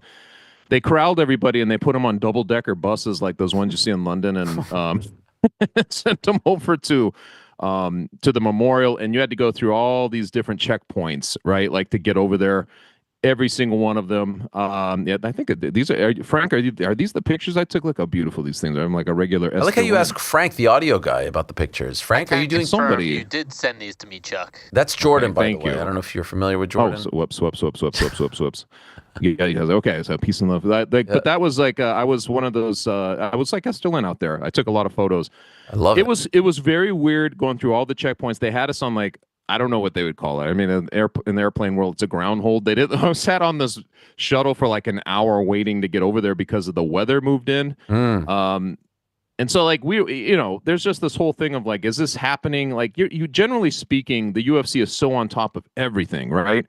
And I felt like they were just at the mercy of certain elements and quite literally the elements in this case. But so finally we get over there. You go through all these checkpoints. You have to go through all these security measures and you get inside and dude, there's thousands of people out there. And to look up and just kind of see the memorial itself, which is huge, by the way. If you've never seen it, like I thought it was a lot. I envisioned it being a lot smaller. I'd never actually been in there. It was wild. I mean, so this was the first real pinch me moment where you're like, dude, we're doing this in Washington. This is the strangest setup for a UFC ever. And then your thoughts go to like, are they going to behave? Like, are the fighters going to behave in this kind of setting? Which you saw they kind of did, they kind of didn't. Yeah, on the stream, I thought it looked great. It sounded pretty good. These things aren't easy. I think we just sort of take it for granted. But, I was thinking of the production team the whole time, people that both of us know. Like, man, the undertaking here is immense. How did it sound? How did it look and feel being there? Like, I've been to press conferences, by the way, where I couldn't hear a thing. And everyone's at home commenting on this, that, and the other. And I'm like, I did not hear because of the acoustics and whatnot. How did it feel and sound being there? It sounded great. The lighting was tremendous, but it sounded really good. It must have sounded better for us because you're kind of like, we were in between. The media section is kind of in between, where they're up on those steps and then the sea of the crowd, which is partitioned up behind you. But we could hear everything very clearly. It must have been better than Dana White, right? Who couldn't even hear that Diego was speaking English on that one, which was a very funny moment. But dude, that's the one thing I feel like I haven't emphasized enough, and I probably should have in the writing, was the UFC really handled this in such a way, man. Like, this was a tremendous undertaking, and not just this, but like, each element of this required so much. You should have seen how many roads were just blocked off, how many transportation vehicles were arranged, the fighter hotel with the ballrooms all set up in different ways for the fighters, and then for the media, which was this immense room. Like, from every single element of that, it was a tremendous undertaking to get the lighting right, to just the staging, everything. Then you go over the ellipse and you see that everything that is there, it's basically set up like a festival, like Lollapalooza or something, with the main stage and all of the all of the other things that were going on there. And then to see the claw in the distance there, but and everybody got an up close look at that, and just that structure, the lighting. I mean, it's just I could feel the UFC people just being like, please just let us get through this, because they'd put so much effort into this, man. There was just a general air of exhaustion and pride to this whole thing. But you have to give them kudos, man, because what an undertaking that was. If it was 60 million, they somehow were thrifty with this. It felt like a much bigger production than that. What was the scene at the Ellipse like? Because I got to be honest, like, Washington, D.C. isn't I don't know. It's not like an MMA hotbed. It's not like we were in California or Vegas or one of these spots where we know there are just like the sport lives and breathes there. And so I was wondering, because fans couldn't attend the actual event, I was like, who's gonna be like just hanging around here? What's the point? Why even show up? By the looks of it, it seemed like a lot of people did show up. How we can, actually confirm it's 85K, who knows? But it looked impressive. And those shots, by the way, like Diego Lopez post-fight walking onto the stage and greeting everyone, it felt like Woodstock, Lollapalooza, as you said. It did. Did you walk around there and get a sense for how it all went down? I did walk around. I made sure to walk around the full grounds and check out all the different booths and everything that was going on, the meet and greets. I could see the different fighters. I feel like what happened was people were it felt like people have been waiting for something like this, because I would just talk to random people, people who'd recognize you or whatever, and you'd get into a conversation, and a lot of them came from far away, so there were a lot of people from the East Coast. There were people from that area, but I talked to people who came in from places like Texas and Florida and places like that. So I feel like they were looking for this excuse to come and join into like a festival atmosphere with it. But dude, it was so hot and muggy. It was so hot and muggy, and you're asking about the Ellipse. I wore like a hoodie, and I was like, this was a bad idea, because the moment you're kind of walking around, you're just completely exposed to the sun, and it was very hot. And so I take it off, and I forgot underneath I was wearing, the Zuffa boxing shirt, Pizzi, that I got Pizzi, that says I was there. That's what I was wearing underneath, and I didn't realize it until people started pointing it out, dude. And then I felt like the ultimate shield, because at this moment, they're having a Zuffa boxing press conference and I'm standing next to Bud Crawford, Oh my God. Looked like the ultimate show. Other than that though, man, I was surprised. That's a whole level of dedication of fandom that I don't get, man. To be out and just kind of watching, what's the guy, Nowitzki? What's his first name? I keep forgetting this. Jeff Nowitzki. To watch him on stage, standing, in this heat, that's a level of fandom I just don't get it, man. Like these fans were just standing there, thousands of them. Like anything that the UFC threw up on that stage, they were there hooting and hollering throughout that whole day. Just it's madness, the diehard feel to some of these people, And I should note that you filed multiple stories that were when I heard that you were trying to go Wani's go, I was like, oh, you're the perfect guy to go, because your perspective on all of this, tremendous. I think it was your idea to do kind of what I ended up doing. Oh, it was great. Which was just do reports every day, right? Yeah. When I saw the photos of the weigh-ins, it was like the closest that we had ever seen to those McGregor weigh-ins from back in the day, Mayweather, Aldo, with that many people. Because let's be honest, the ceremonial weigh-ins aren't what they once were, if only because I think the cat's out of the bag. We know what's going to happen because we see the morning weigh-ins. People aren't as enticed to go. Did you go to the ceremonial weigh-ins? I ended up, yes. I was at the ceremonial weigh-ins. I did not stick around for the concert. There was the Zach Brown? I didn't stick around. Just a little bit of chicken fry. I know. Oh, beer on a Friday night. And see, that's the other part of it. Today. Yes. Here we go. Yeah. There was I think there was a pretty strong base of people there for that alone. You know? Like, I feel like smart. Okay. Yeah. You know what? I didn't put two and two.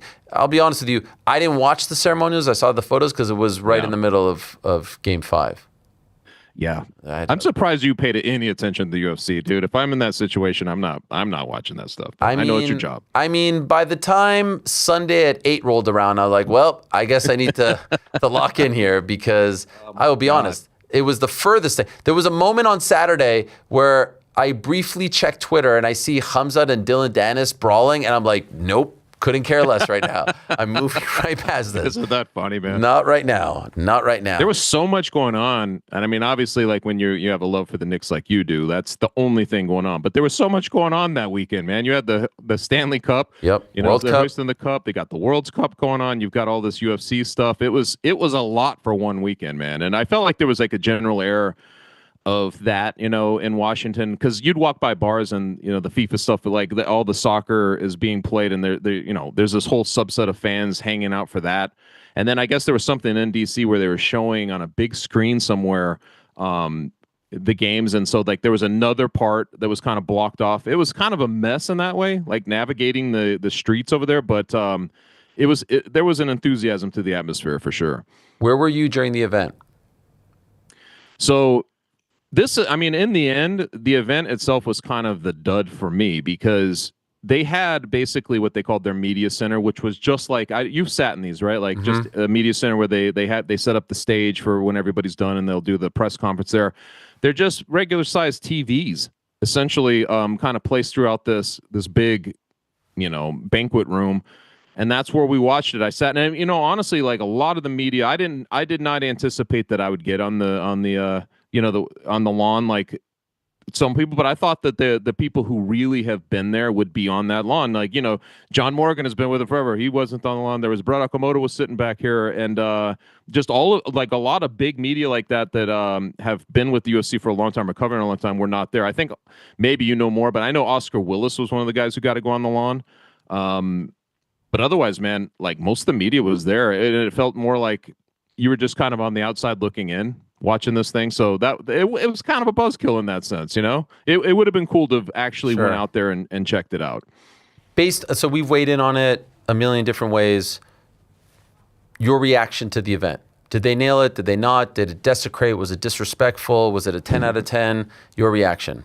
I mean, I was fine with it from the. I mean, I've heard you too. Like, there's a point when you're like, hey, man, I come from the MMA side of the ledger, and you could make the case that the UFC is denigrating itself if you want to be political by, you know, by showing up there. But the bottom line is, I tried to separate those two things. It's very difficult to do in Washington, especially when you're around the media that's the broader media that does not see it as like they fight. You know, they're talking about a gladiator sport and they're wording it in ways that you're like, you know, the emperor and all this stuff. And I'm like, that was to be expected. But I thought from just the production standpoint, if you just get past all of the noise, right, they couldn't have nailed it more.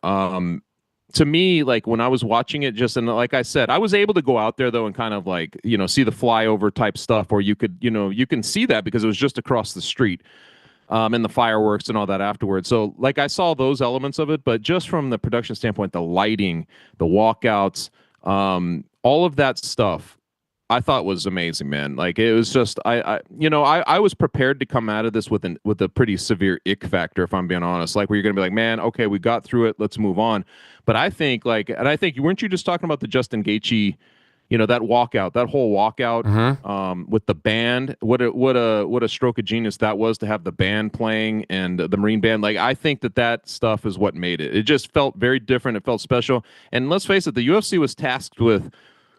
They're the ones who are, the narrators of, talking about the history of America. I mean, that's a weird setup, but they did a pretty good job with that. I thought that it dragged on too long, honestly. Like and the walkouts were very long, which was fine, but like the stuff in between was maybe too long. But dude, I thought that the production of it was amazing, and they got very lucky because I think the fights also like met the occasion, especially Justin Gaethje, right? Like, so we're going to be talking about that for years to come. Of course, yeah, and the walkout. knowing how the fight played out, in retrospect, the walkout is one of the greatest of all time. Yeah. I don't know how you can argue against that. And just the band and everything. I really did think, I was worried that it would just be a love letter to Donald Trump as opposed to a love letter to America, whatever letter you want to call it.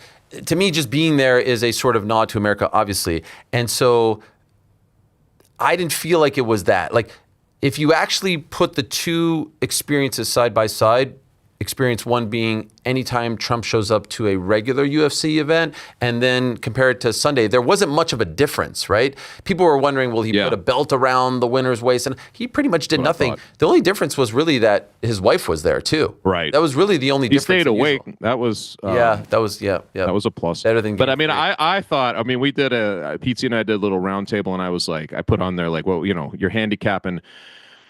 Will they give him some kind of a special belt or something, you know? And I think that they did a pretty good job of eventually saying, like, we need to kind of distance ourselves from any of that sort of thing. And that was kind of pleasant surprise to me, because I'm with you. I think in the lead up, it felt like a slam dunk that there would be some kind of big ceremony towards Donald Trump. That just didn't really happen.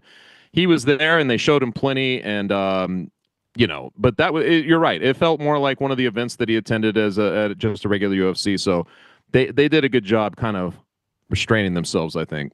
Were you as shocked as I was about how the main event played out? Oh, man. I mean, and that, you know, I'm in the media room where there's a bunch of media reaction. And, you know, the funny thing is they bring, you know, you're in a media room that's not, it's a little more like a McGregor media room because there's people from all over the world, right? And so there are people from Spain covering this. There are people from France.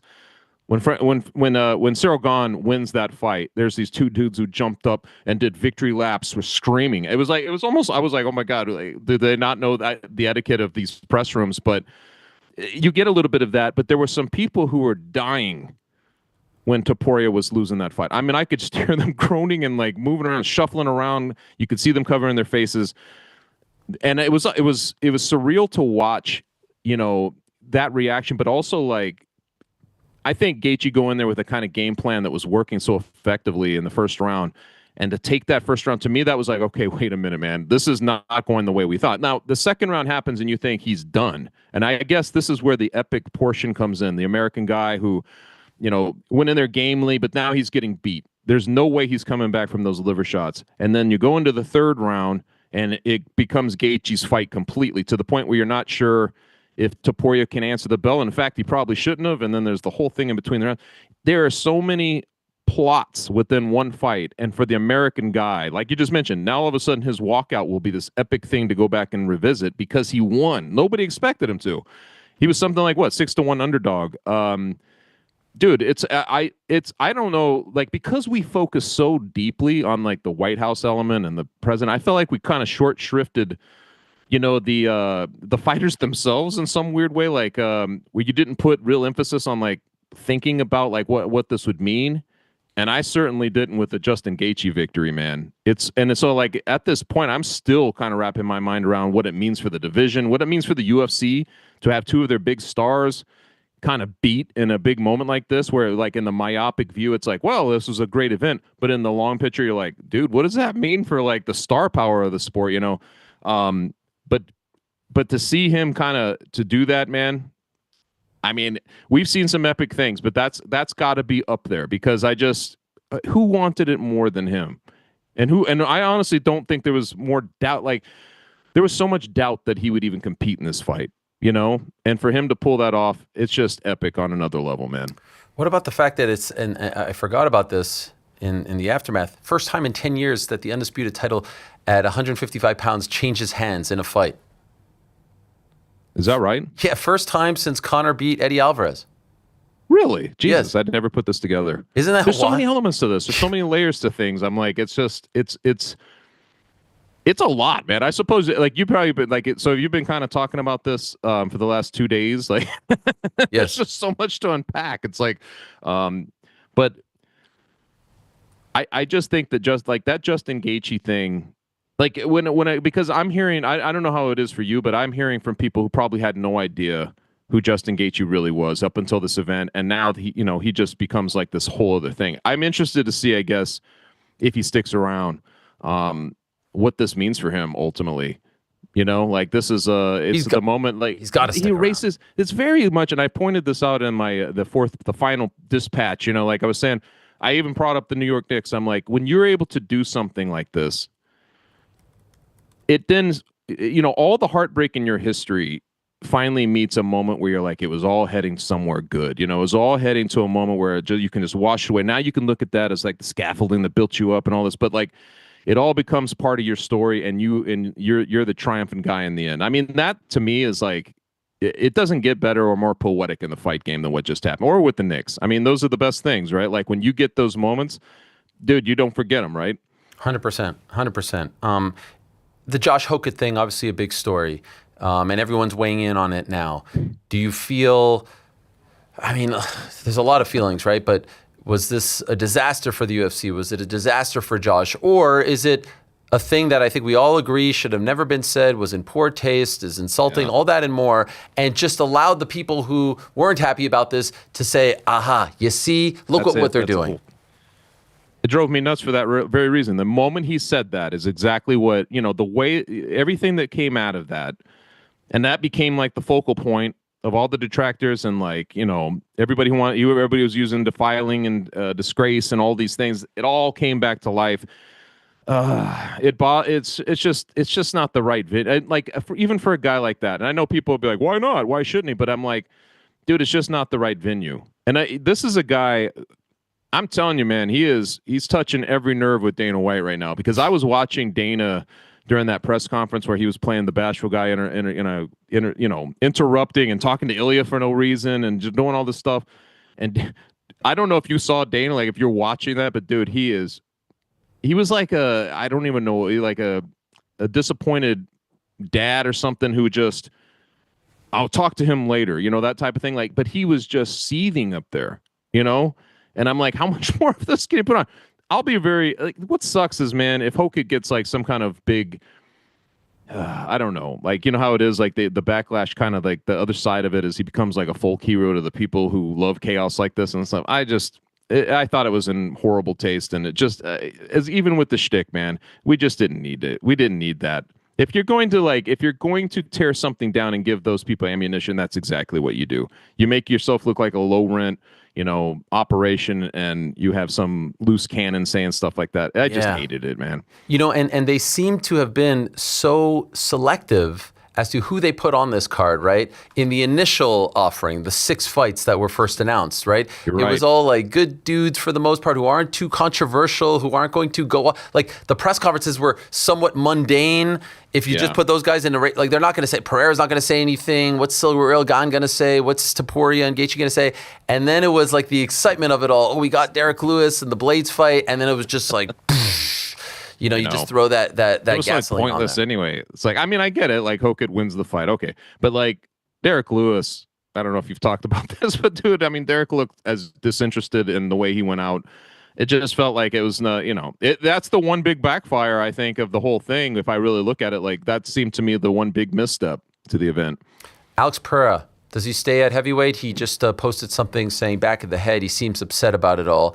He's your guy. He's your fellow Connecticut resident. He loves you more than me. He doesn't even talk to me really that much anymore. That's absolutely crazy. That is actually upsetting, and they should rectify that. Does he stay at heavyweight, or does he go back down? If he's going to stay at heavy, I mean, there's still a possibility that he could do, because, you know, he's already done this at middleweight. He kind of wins that belt. I don't think many people thought he would do that. He goes up and he wins light heavy. I'm like, he still has an opportunity, and the UFC loves him, obviously. So, like, if he's able to get a guy like Josh Hokett, might be a stylistic, benefit to him to go against a guy like that. If he's able to go and beat a guy like that and then get right back into the situation, I would stay at heavyweight, because he's probably a fight away, right? Like he could get back there very quickly, and he could still do the thing that we're talking about. Maybe against maybe it's against Tom Aspinall, or, you know, it's something like that. So if I'm him, I'm probably staying there. Dude, he weighed in at like 251 pounds, right? Like, that's a lot that he's packed on. It would not be fun to go back the other direction at this point. He's like 38 too, right? So it's not easy to do it at that age, and that's a lot of weight he has put on. Yeah, it was hard to see him get beat up like that, but he moved up, and Ciryl Gane is really, really good. He's really good. What did you think about those shots to the back of the head? I just don't understand how you. The people dismissing, I'm like, dude, you realize that's a foul. Like in any sport, it doesn't matter. Like I heard you guys talking about this a little bit. If you're in a sport of basketball and a team's on a 10-0 run, right, and then they're about to go up, they're going down the court and they're still on the run, and a guy charges, they still called the charge. They say like, I'm sorry that this ruins your momentum, but we got to go the other way. It's their ball, right? Like it's just. This is one of those situations that was fairly blatant. And I mean, everybody who I was watching around was like, dude, that's back of the head. Is that not back of the head? We're all saying this. It was very visible. It wasn't in question. There should have been a moment there where there should have been a referee intervention there. That I don't understand why there wasn't. There was so many weird things going on though, that we just moved on to the next. But in retrospect, when you like look back on it, it looked pretty bad. It was probably 8 or 10 shots that landed too. Yeah. And again, like we know that in the flow, these things happen, but that was just a lot at the same time. And then you see the aftermath, rather unfortunate. So in the end, someone says to you, what was it like? Your takeaway is, they nailed it, right? In the end, they nailed it. I think that they nailed it. From my own personal perspective now, I wish I could have actually been on the lawn because, like, you look at it and it would have been better for a writer. I'm not like one of those guys who needs to hold my phone and take photos and all that stuff. But for a writer's perspective, like I could have done it. I feel like I would have been the guy who would have been like, let me really paint the picture for people, you know. But that perspective. That sucks, but just in general, like the whole week, the way it was set up, it was a Herculean effort by the UFC to put that together and to pull it off. They got so lucky with the weather in the end. I think it's a home run. I mean, you can have the complicated political feelings about it, but at the same time, like in terms of just the production and how it all played out, it couldn't have been better. Amazing stuff, Chuck. I urge everyone to check out Uncrowned.com. Chuck had a series of articles about the event. No one does it better than him. Best in the business, not just combat sports, if you ask me, but all sports. You know that. Well done. Great to have you on. And see more of Chuck on Friday's episode of The Crack. He is a mainstay there, does a great job with Ben, and of course with PT as well. Thank you, Chuck. All the best. Go Knicks. We're going to have the summer of our lives. Yeah, say hi to the boys in the back. I'll see you next time, fellas. I will. There he is, the man in the hat, the mayor of the Nutmeg State, Mr. Chuck Mindenhall. My friends, we do have some breaking news. Wow. It's such a big day, we don't have actual breaking news. Gotta say goodbye to Chuck. Okay, sorry. I'm sorry, Frank. I'm sorry. In the building right now, here where we do our program, is Conor McGregor. He is here. He is coming up as we speak. Do we have a live cam on him? He is here. You know, we had some bad luck back in October. We'll chalk it up to that. And we promoted him, and you know how I feel about that sort of thing, and it didn't come to fruition, and so we didn't want to make that same mistake. But in a matter of moments, Conor McGregor is going to be sitting in that chair for a few minutes' time to talk to us about his return to the UFC. It has been almost exactly 5 years to the day since his last fight. He broke his leg against Dustin Poirier, and in a matter of, literally minutes, I'm told, he is going to be joining us. So spread the word live. What's that? Oh, I forgot to say, if you're watching us on Fast right now, we'll be back after this. If you're on YouTube, don't go anywhere. In a matter of seconds, Conor McGregor is going to be joining us. He's returning July 11th, Las Vegas. And we're saying we're good to go? Yes. He's returning July 11th in Las Vegas. It has been a minute, as they say, since we spoke to him face-to-face. Certainly a lot has happened since the last time we spoke to him. But he is here, and he is going to fight for the first time in 5 years in less than a month. Without further ado, let us say hello to the biggest name in the history of this sport, to the former champ, who is back. The Mac is back. Welcome, my friend. What's up? Good to see you, my man. Great to see you as well. AH Inc. New building, new office. How about that? What do you think? Love it. What do you think of the digs? They're trying to take it off. Saying, it's a shared office space. I said it's AH. I said it's AH Inc. Give it to my guy. It's AH Inc. I love it. Welcome. Thank you, Great to see you. Yeah, good to be here. Good to be back. Wow, you are back. You are actually back, my friend. Thank you, God. It's unbelievable. Almost exactly 5 years to the day of your last fight. Yes. And it will be 11 years since I first won the UFC world title against Mendes in... Of course, July 11th. 2015, isn't it? A very famous date. UFC 100 was also on that date. And so... Was it, yeah? Yes. Yeah, wow. Who is this person that we're talking to right now? Where are you at? Because your journey has been well documented. Everyone always wants to know where you're at in life, how you're feeling. By the looks of your social media, you seem to be in a great place. Yeah. But we all know social media sometimes tells a different story. Tell us where you're at right now. You know, I am calm. I'm in a calm state of mind. Zen, if you will. And I'm composed. And I'm committed to this bout and to my career. So that's pretty much where I'm at right now. Why are you committed? Why are you even coming back? What's the point? Oh my What's God! the motivation? For the fun of it, for the joy, for the thrill, for the competition.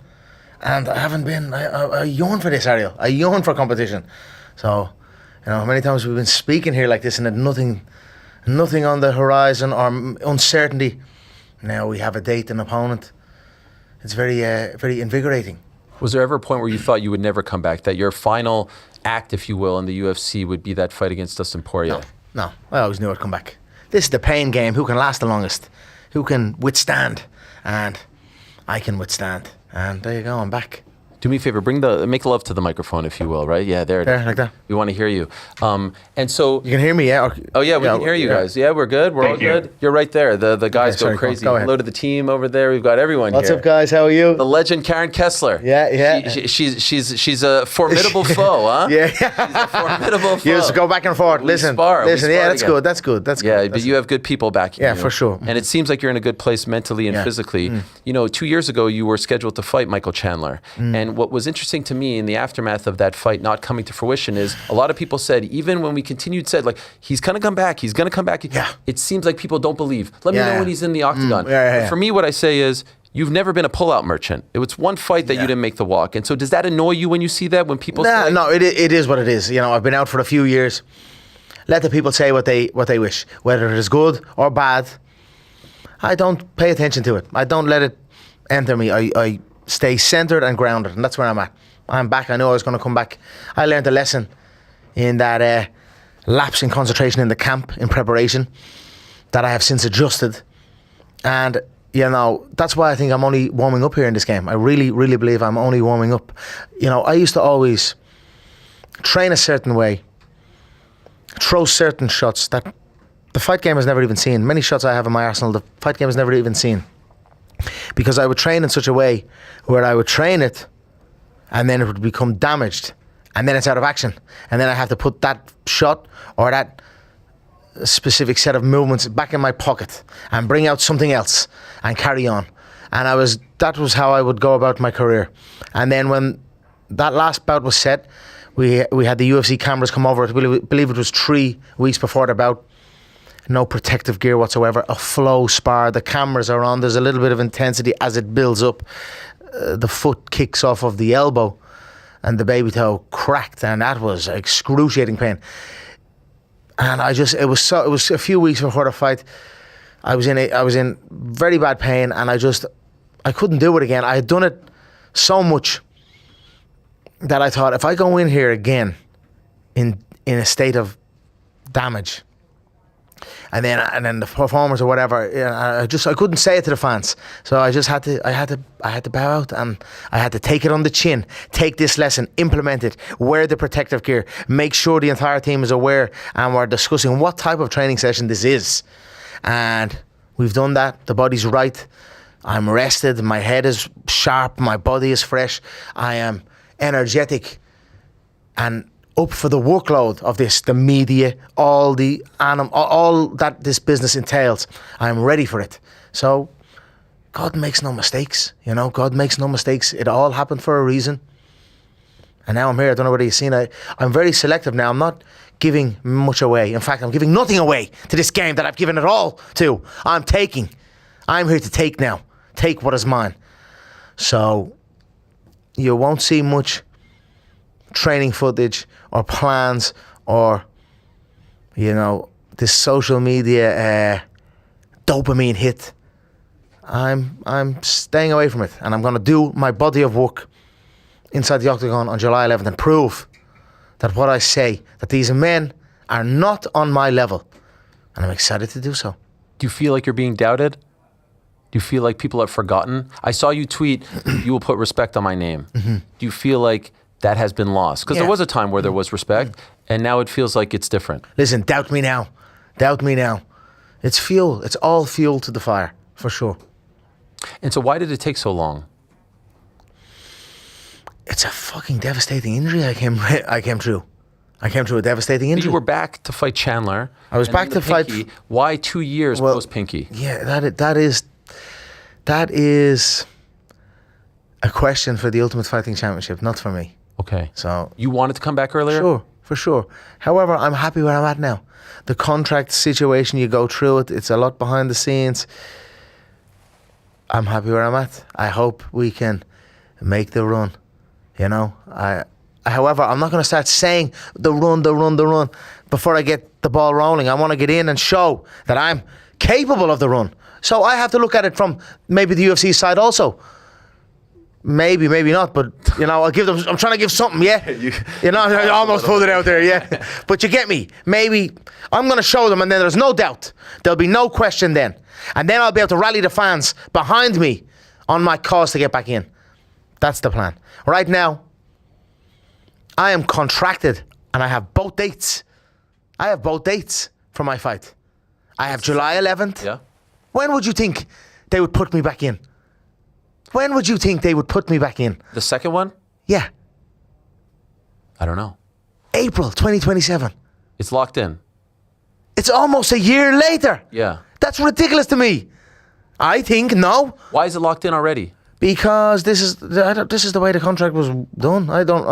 That's never happened. I've never heard of a contract where there's a date and then I know. I have my second date, April 2027. Why not January? I'd have to ask.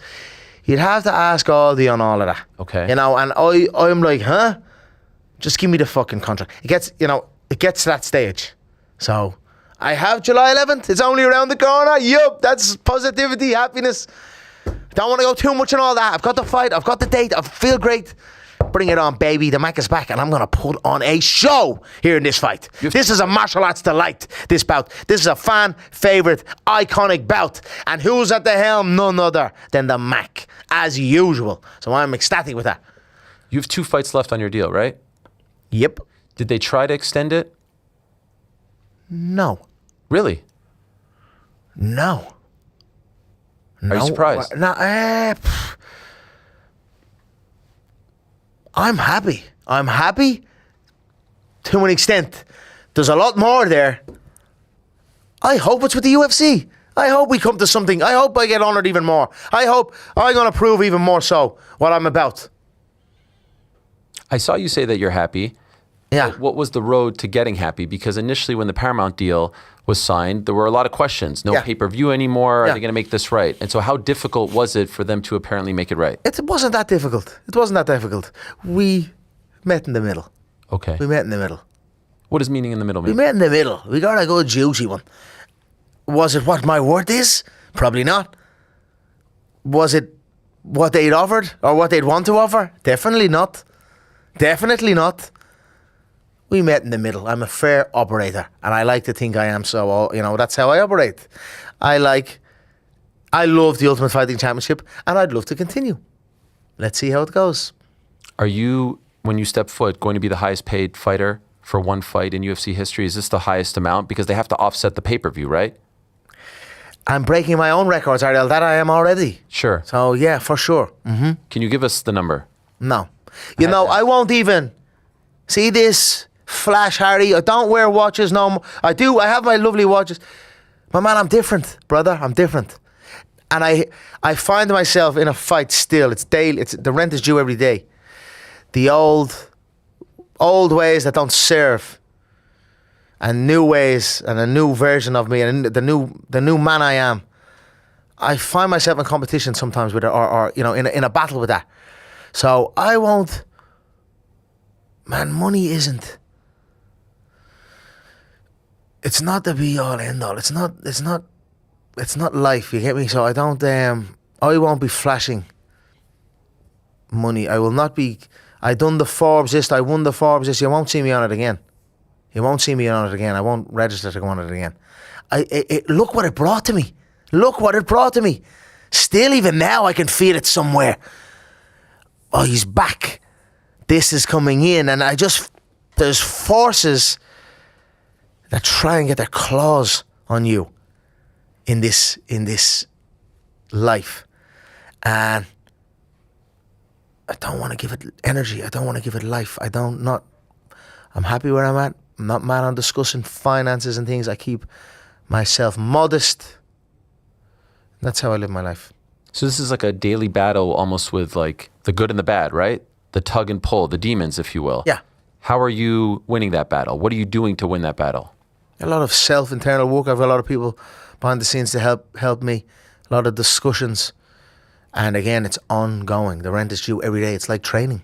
You have to train for a fight. You have to train your discipline. You have to train your skill set. It's the same thing. When you look back at the it's akin to being on a tightrope, and the tightrope is going across this office, across to the next office, with a very high fall. You know, the stakes are very high, so you better stay balanced. You know, you better stay balanced, because people, even I was saying to someone else there, you know, when you're making inroads in yourself and working on yourself. Sometimes when you're down in a place, you don't feel anything else. You've no emotion. You're reckless. You're going. You don't pay no attention to nothing. And then when you eventually, with most people and all people, they must put that work in on themselves and get themselves back into a steady state of living. That is the time where the rope is even thinner. You get me? The balance, you need to be even more balanced, because the fall is even higher then. If you fall when you're in this position, you don't give a fuck. You might even do it out of, you know, just to do it. So I'm in the state now where I'm keeping my balance and making my way through life. And God is helping me with that. That's it. Do you have regrets? No. God knows my heart. And the things that I have gone through, you know, a young man, I came into all this. I forgive myself for I forgive myself for disgracing the position that God put me in, which I've done many times. And I won't do it again. And that's where I'm at today. I don't have regrets. I'm happy and thankful for the lessons that I learned on the way. This relationship with religion is somewhat new, right? I've not heard you over the course of your career speak about God like this. Where did this come from? I'm a religious man. I was raised Catholic by my mother and my family. We're a religious family. It takes a deeper meaning when you hit rock bottom and there's nothing else there but God. And then just the divine coincidences, everything I keep seeing it. I keep being shown it. And I'm going all in on it. You say that word rock bottom. It feels profound when you say it. When was rock bottom?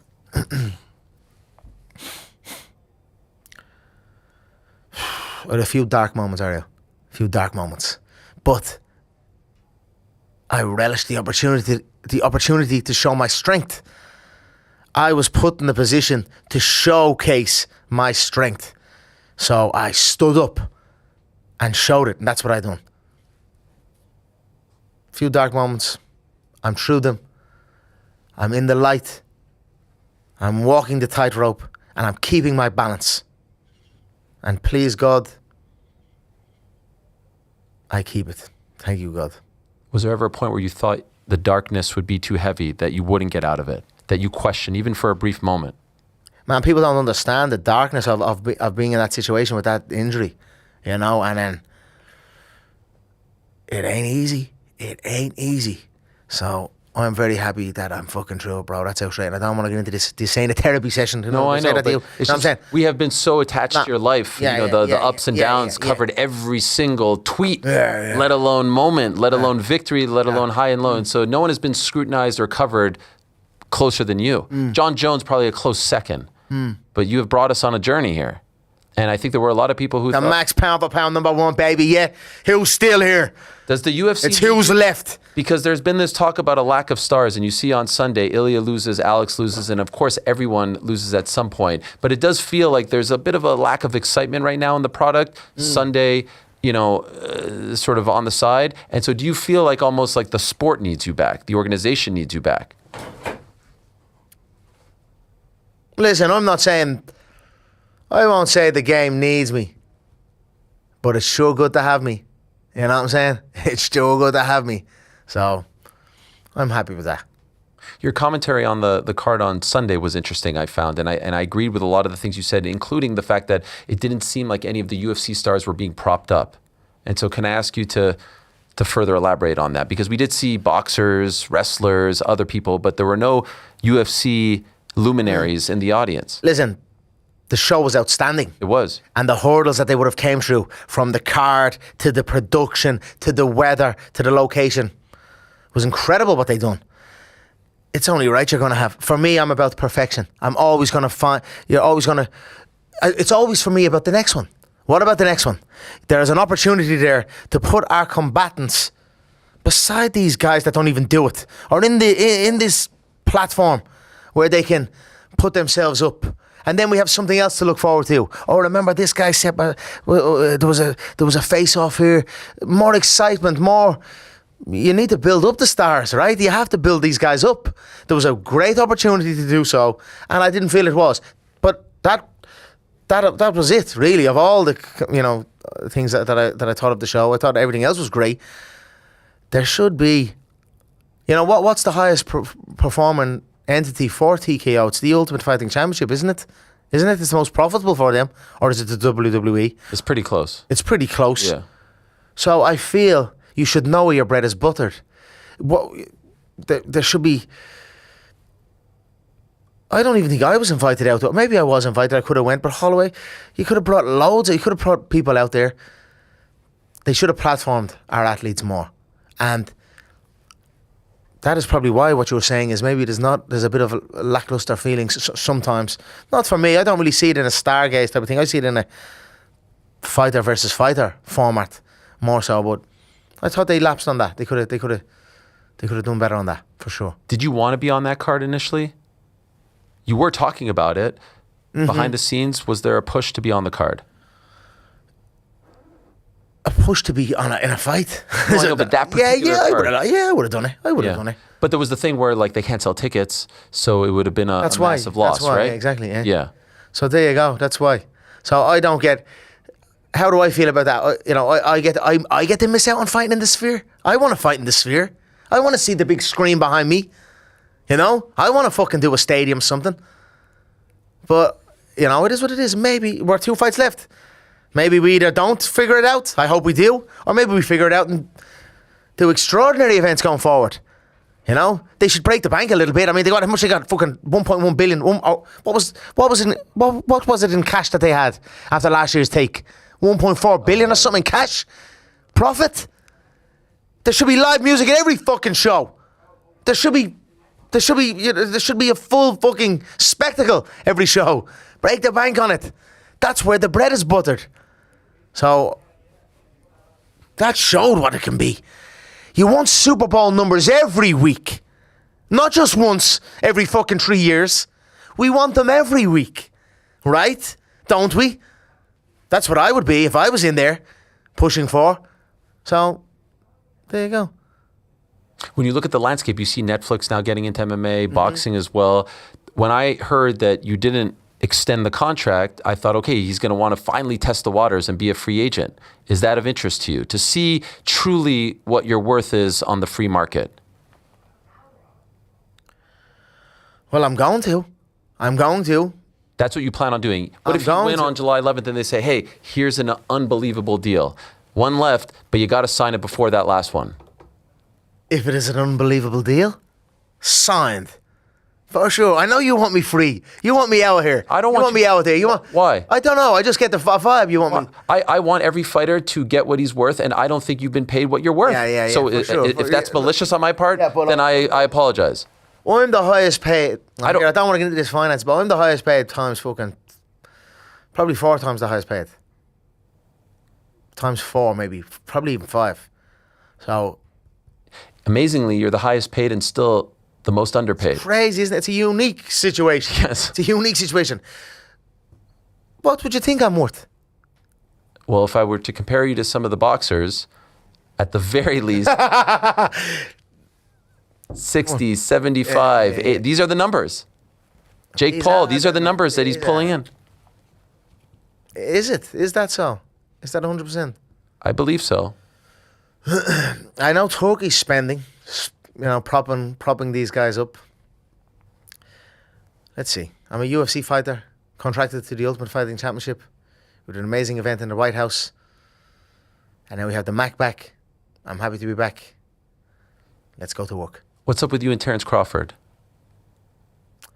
I thought he shouldn't have kicked a man when he was down, especially when you're ringside. That's what happened to me and this machine gun fucking Kelly guy that time. Not to say they're even the same, but just as a comparison. I'm at the VMAs, I walks out with a car, I got the whiskey glass, I got the cane, the gold cane. Only at the fresh break, breaking the leg goes out. Megan, how are you, darling? You're always at the fights. I know you before I know that tick. And then he says, we don't fuck with you. I says, you don't fuck with me? You had to have been ringside at the fight 2 fucking days ago. And he's lucky he didn't get his face broke badly there. You don't... If you're ringside and you're afforded that opportunity, I just didn't... I found it a bit distasteful. I like Terence. I think he's a great boxer. I on the call, Turkey has me in his room. I'm in this bleeding suite with Turkey and a big gang of these people, right? Lovely fellas, unusual. They're their own. They're actually great. And then I say, they don't drink and all. I'm saying, well, have a drink, yeah. And your man's looking at me. I'm like, a little store of the yoke like that. I ordered a screwdriver, yeah, an orange juice and a vodka. This is a couple about 2 years around the UK, one of the UK bouts, the stadium bout. We have a nice rapport, all me and these guys, yeah. But anyway, they're presenting bout opportunities, and then the Terence Crawford one came up, 2-fight deal. They were saying maybe boxing for us. I said, listen, lads, I've done this. I've done the boxing. They have to come to me now. I'll do the boxing after. So it was worked out of a 2-fight deal. Wow. Mixed martial arts first. With Terence, and boxing after. I said he's not going to accept it. I hope he accepts it. He can fucking wrestle. Maybe we'll have to wait for his son to do it. Maybe his son will have the fucking courage to do it. Whatever. Gets on the phone. What's the crack, Terence? It's the Mac Daddy. I got the big fella here. We've got a big deal for you. It's hundreds of millions. 200 million to be exact. Mixed martial arts against me and a boxing one against you. I don't want to be kicked by you. No way. I says, my man. We can box the fucking few months later. What's the crack? Come on. You're mad. You can wrestle. And he just didn't want to know. So, whatever. That's fine. I think that's his own thing. I don't know how you couldn't. I don't know how as a man or as a combatant you couldn't want to test yourself. I'm yearning to get into the bare knuckle to test myself. You know what I mean? I want to test, as a fighter, I want to test myself. This bubble that a lot of these people are in, this little protected bubble, and then it's this, they think that this and that and the other. I'd slap the head off every single one of them easily, no matter the weight, heavyweight and all. I'd slap them around. So it started to irk me a little bit. And then he said that about the thing, and it was in a mixed martial arts bout. That wasn't a boxing bout. Cupped the back of the head, cracked him with a few uppercuts, kicks low, kicks high. It was a mixed martial arts bout that knocked him out, that beat him bad. It wasn't a boxing bout. And the fact that the guy was ringside, I didn't like it. And I came in as the daddy of the game and let it be known. And that's it. I know we're short on time. I feel the presence.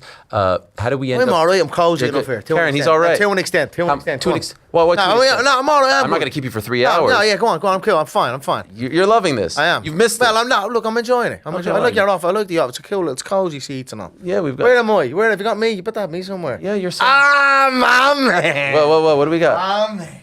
You see that right there? Man. You like that? Isn't it great? A personal gift from David Feldman. We have big news. That was a personal gift from Yeah, David yeah. We have big news now coming. Tell me. Just in the microphone if you don't mind, so we can hear you. Sorry. I know you want to move around. We've signed a deal with a big TV outfit. Oh. And we've a huge announcement coming. Right here. No better time than now. Is this live? Of course, yes. We're always live, baby. Bare Knuckle FC is with Fox. Really? Bare Knuckle FC is with Fox. Come on. Big announcement coming. That's it. Get away with me. Get away with me. Sean Hannity, my man, thank you so much for all you do, brother. I know you love Bare Knuckle. We've done great work in New Jersey. Great arenas filled. Philadelphia. And we're coming big. Bare Knuckle is on the rise. Vegas next. Really? Baby. Vegas And that next. We're tournament. pushing for Vegas. You mad? Bare Knuckle Fighting Championship in Las Vegas? Whoa. We want it. Maybe that's why you didn't sign after the 2 fights, because you're going to do the bare knuckle afterwards. Makes sense to fight for your own promotion. There was we got to a figure and we kept the deal as it was. Okay. The number is just the number. How do we get to Max? It seemed like you had the pick of the litter. Why Max? Again, they picked that. Oh, they picked that. All right. I had the date. They picked it. It just became Max. They didn't like the way the shape of the other belt went. There was a lot of the BMF. Yeah, well, you know. Was Oliveira discussed at any point? No. Diaz? No. It just felt the only one that was there was Holloway. Really? It just landed on Praches? Holloway. What was the story with Praches? Praches, is that how you pronounce that? Yeah, that's the Brazilian. Listen, they said to me about him. I said, yeah, no problem. Send the contract. So I'm saying, yeah, for about 2 weeks. Where's the fucking contract? No contract came. Do you know what it was? They wanted me back down at 155 pounds. Okay. So I think they were trying to throw names at me to say, well, I said, yes, no problem. So your man went 5 rounds with Gary. I've seen the fight. Little whippy southpaw. So, yeah, no problem. I'm a 170 pounder at the minute. Let's see how it goes. If offers come on the table, day by day, let's see how it goes. What did you think of Max's? But this will be my first time at 170 pounds where I'll have a touch of a cut, a slight weight cut. What do you weigh right now? Relax on the figures. I won't be telling you no numbers. Okay, fine, sorry. Don't get no numbers out of me. No. All right. What did you make of Max's energy? The interview that you did with Rogan on Sunday, he's very confident. Bit rude, wasn't it? He's confident. I didn't see that. You didn't Look, Max is all right. Max is good. Max is my son. I sunned Max when we fought those years ago, and I'm going to do so again. He's gotten a lot better since you last fought. Would you not agree? I don't think so. Really? I don't see much. Since 2013? No, I don't see much. I don't see much difference, no. Really? No, not so much. Same reaction, same movements. Listen, Max got better after he fought me. He added more moves to his game, but even still, there's only one. So I'm not going to say I don't rate him. I don't rate any of them. So it's on me now, with my date set, to go and show that. And that makes me happy. Rather than me sitting here and spouting to you, oh, but this and that. And then it's nothing, it's just words. I'll say something now, I've got my date to show it. And that is when I'm going to show it. Are you looking forward to Fight Week, the press conference, all the stuff that you haven't had a chance to take part in? Do you miss all of that? Nah, you know, I am ready for it. Because that can be taxing. But I am ready for it. You know, that takes it out here. But I'm ready for it. And what I am most looking forward to is the bout, the walk, the fight, the announcement, the crowd, the exchanges, and the dominating performance that I plan to put on. When something's taken away from you, you may appreciate it more when it's given back. So just being there with John, being there with the team, like you're riding again. There's a nostalgic feeling to all of this. Sure. Oh, the morale in the gym is very nice. It's very good. We're all tuned in. And your kids are older too. Yeah. So for the lot of them, this is probably the first time where they can really truly. I know Conor Jr. maybe remembers the last fight, right? Does he remember? None of my children were present. None of my family were present at that last one. Even your wife? No. Wow. Any particular reason? The mindset that it wasn't. I'm actually, in actuality, looking back, I'm happy that was the case. Yeah. Because of what happened. I wouldn't want them to. It's a dangerous business, and I'm still hemming and hawing whether I'll do it this time. Okay. But I think I will bring the whole clan, to be honest. The whole clan? I think I'll bring the whole clan. Why is that? Why this time? Just, I don't know. Just nothing is ever set. It's just how I feel. I remember before UFC 187. I want to show them firsthand what I do, and more so that if you dedicate yourself to a goal and a task, and put your all in it, that you receive this. You receive what I will receive on the night. And inspire them, hopefully, and encourage them to go and chase their dreams. So that's why I think I will do, why I will have them at this bout. Before the 189 date, which was supposed to be against Aldo, I remember you specifically saying he has children that makes him lose his edge. Yeah. I would presume now at this point, with 4, I thought that was the young man. Yeah, you don't feel the same way. No, but there was moments where it was coming back to bite me in the ass, you know? You say things and it's like, oh, no, it's me now. You know what I'm saying? Oh, wait, is this me now? But now I actually feel encouraged. I feel I'm a father now. I'm a man. I feel like I'm a man now. You know, I felt like a boy before. Now I'm a man. Has your son started to talk about, wanting to do what you do? He's invested in football, soccer. Okay. He's invested in his football. And I'm all in for him. I'm training him in footwork drills and all. I have a lot of experience in sport and fitness from all elements. From how to build the engine, from how to strengthen the mind, and even for how to work the business aspect of it. So I've got a lot of experience in it that I can pass on to my child and guide my child with. So, right now it's just about what do you love? What does he love? What does my children love? And my son Conor Jr. plays for a football team. My daughter plays camogie, which is an Irish stick game. And my second son Rian, is about to join a team. He's only 4 still, so he'll join when he's 5. And there you go. And they train in SPG as well. They train in John's gym.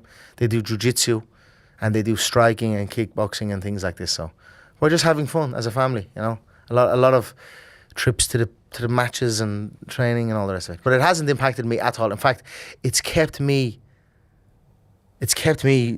there. You get me? Whereas I go training and there's nothing. Well, I'm training and then I'm around the way. What's up? Oh, how are you? Phone's hopping. Jump into the whip, no roof on the thing. And then you're floating around. Then you're in this. You're not. You're outside of the bubble of training and living correct. You get me? Yeah. Like living like an athlete. So family life has kept me in it. But what about that silk pajamas line, the Marvin Hagler line? How are you battling that? You have more money than you could have ever imagined. Why get up? I am really, truly, in my heart and soul, over all this materialistic bullshit. So what is the motivation on July 11th? What are you trying to... The love of the game. That's it. Love and the fun. I do this for the fun. I do it for the fun. The crack, as they say. The crack is 90, yeah. For sure. And you mentioned Max. Has the opponent been discussed for the second one? Has that too? You said the date is already in the contract. Is there an opponent attached to the second one? I wanted Chandler. I said, listen, the guys that have been fucking waiting now. You can't do it now, will you? Tough to do it now, right? I don't care who the opponent is. Give it to me in give me to the end of the year. July, end of year. Boom. Let's go to a new deal. Keep going. And then fucking April. How many weeks in a year? 52? Yeah. So 52 fights a week, or a fight a week. I want to get going here, and I hope to get going. Please God, I fancy it. I fancy my ability to do it. About an hour ago, UFC posted a statement regarding the New York Times article that linked you to the doctor Neil Elatrash and his diagnosis. Shocking. The man's private medical, the most devastating injury that you'll see in combat sport. The whole thing is strange to me. You have an injury like that, you're not going to walk again. The objective should be to get that athlete, that fighter who's given his life, his limb, his livelihood for the entertainment of the people and for the profit of the company. It should be get this man back on his feet. And that was not the case. Not with the UFC, but with the former body that was there prior. And I find that strange. And I find that wrong. So all I cared about was, I'm airlifted out of this fucking arena with my leg hanging off. How am I going to walk again? A bar, do this, do that, do it. That's it. And that was that. So the fact that 5 years after the fact, I find it strange, to be honest. And I feel the game should change to accommodate a situation like that. So in what way? Because we've talked about this with... If a doctor is prescribing certain medications and certain things to come back, otherwise you're not going to walk again, there's a chance there's like a 20% chance that leg doesn't join together again. It's called a non-union, where the bone doesn't join. You're left on a wobble forever. That's what's at stake here. Fuck this fighting game. Are you crazy? I have children to raise and play with. So I was a bit shocked that was the case. But whatever, I took myself out of the pool, listened to my doctors, didn't ask questions. I don't even know. If you're going to ask what was I on, don't even know. Don't know. I don't want to know. All I want to know is what's going to get me back to my fucking feet to be able to play with my children in a normal capacity again. And that was it. You know, then we get to our stage. Then you go through the re-entering of the pool. And then you just go through that whole fucking crack again. And then there you go. Well, I'm well through it. Again, how many fucking times have been tested this year? 15 or something? Has it been that many? About 15 times, I think, is it? 15, I don't know. It's documented. 15 to 19, I've seen. Yeah. This year. Yeah. And the next below me is like 4. And then 4, 4, 4, 3, 3, 3, 3, 2, 2, 2. And I don't even know. No disrespect, I don't know any of their names. The one name I came down was Sean Strickland. I think he was tested 3 times. I'm tested 15 times. So, man, sometimes you get pissed off, but I'm like, I can't be getting pissed off anymore. I can't be getting emotional. I don't want to. I'm not getting emotional. I'm just going through it. This is what it is. Bring it on. So in the statement, UFC insinuated that they felt like it was a concerted effort by USADA to try to smear your name. Do you feel like that just came out now? Yeah. I didn't see that. I didn't see that. That's what they insinuated. Do you feel that way? I wonder, do USADA feel they lost the contract because of me? I didn't do fucking nothing. I was just like, a fighter fighting for the... How many times did they test me? 50, 60, 70 times? 70 times or something USADA tested me. Never a problem. Not one fucking iota of a problem. So, I don't know whether they had it out for me or they think I don't know. It's that there's something scorn going on. And it seems there's a back and forth. I don't know. It's not to do with me. Okay. It's fuck all to do with me. I'm a fighter for the promotion, and I call for proper care for the fighters who risk their life. That's it. That's what I call for. 2 last quick things, and we'll say goodbye. And I want to tell everyone that I hear that you have a book coming out with the great Dave Fogarty, a coffee table book. Yeah. I want to give a shout out to that because Dave's been a great friend. There it is. Look at Dave out there fighting in the boxing. Yeah. So look, we've taken some great images all behind the scenes. Beautiful stuff. In the belly of the beast. When's this coming out? Soon.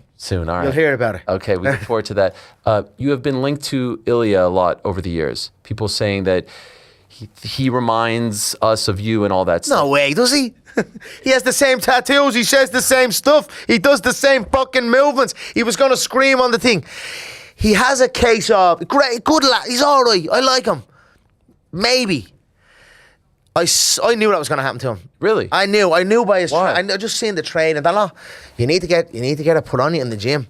You need to get it put on you in the gym. If you're not getting it put on you in the gym, I've been there myself. People, you have to kind of say, listen, you better. Here's $1,000.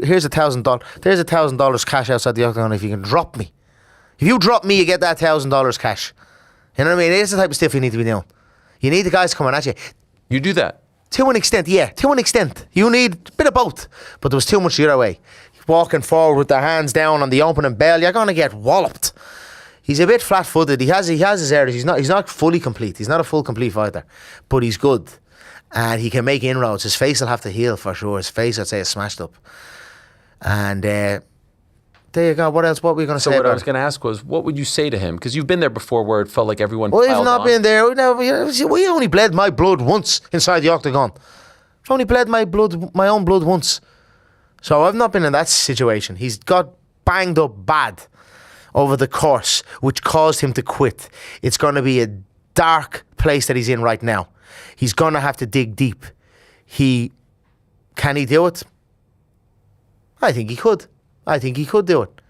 You know, there'll be motivation to do it. And I wish him well. I didn't ask you about Gaethje or Islam. Those are the 2 champions at 55 and 70. Do you think about the belt, or are you bigger than the belt? No, I'd be after the belt for sure. Okay. I think Gaethje is, when he's on, he's good. He's okay. But when he's off, he's atrocious. And, you know, I fancy him handily. I fancy teeing off on Gaethje. And Islam, there's history there. It's at 170. I know he's fighting an Irishman, my fellow Irishman, who I've also trained with, who I also know. I'm open for it, for sure. I am open for either. Last one. What is the message to the people who have backed you since day one, through all the ups and downs? This one's for you. This one's for the people who stuck by me and believe in me and supported me. This one's for them. And for you. And for me. Well, I am one of them. Yeah, you are. I'm probably I'm the number one, baby, the number one fan. But look, that's how you have to be. Thank you, Conor. I appreciate it. Ariel, you're the man. Thank you so much. I know you don't do a lot of these. I appreciate, you. The effort. You're the man. We're going to take a quick break. There he is, Conor McGregor, returning July 11th in Las Vegas against Max Holloway. Don't go anywhere. Let us say hello to Armin Sarukian, who's kind enough to join us right here now to react to it all. There he is. Hello, Armin. How are you? Hello. I'm good. How are you? I'm doing great, my friend. Great to have you on. And congratulations, by the way, on another successful evening for RAF. That one seemed relatively easy, if I do say so myself. The wrestling was easy, but I have to cut weight for that one. Oh, you did? What was it at? It was 170. Okay, and what did you start the week at? 182. And usually you don't have to cut weight for these? I usually wrestle 175. It's easier. And why this one? Why did you have to cut weight for this one? Because Tony, he didn't want to wrestle 175. Okay. He said only 170. That's why it was the hardest preparation weight cut. Okay. And how did you feel? How was the weight cut? Weight cut was good. So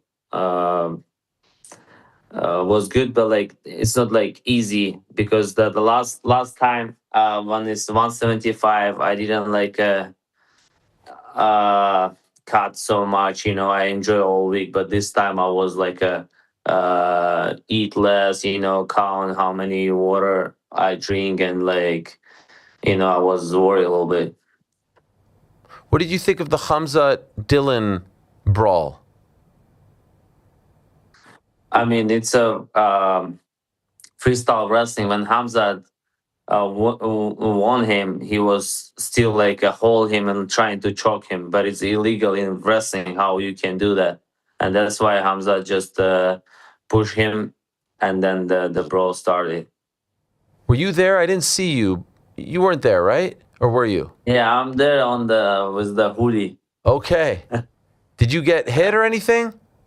No. This time I was trying to stop because the deal and Dennis was with two guys, but Hamzat was maybe with 10 guys, and my guys was 15, and it's so easy. That's why we're trying to stop the Hamzat's guys.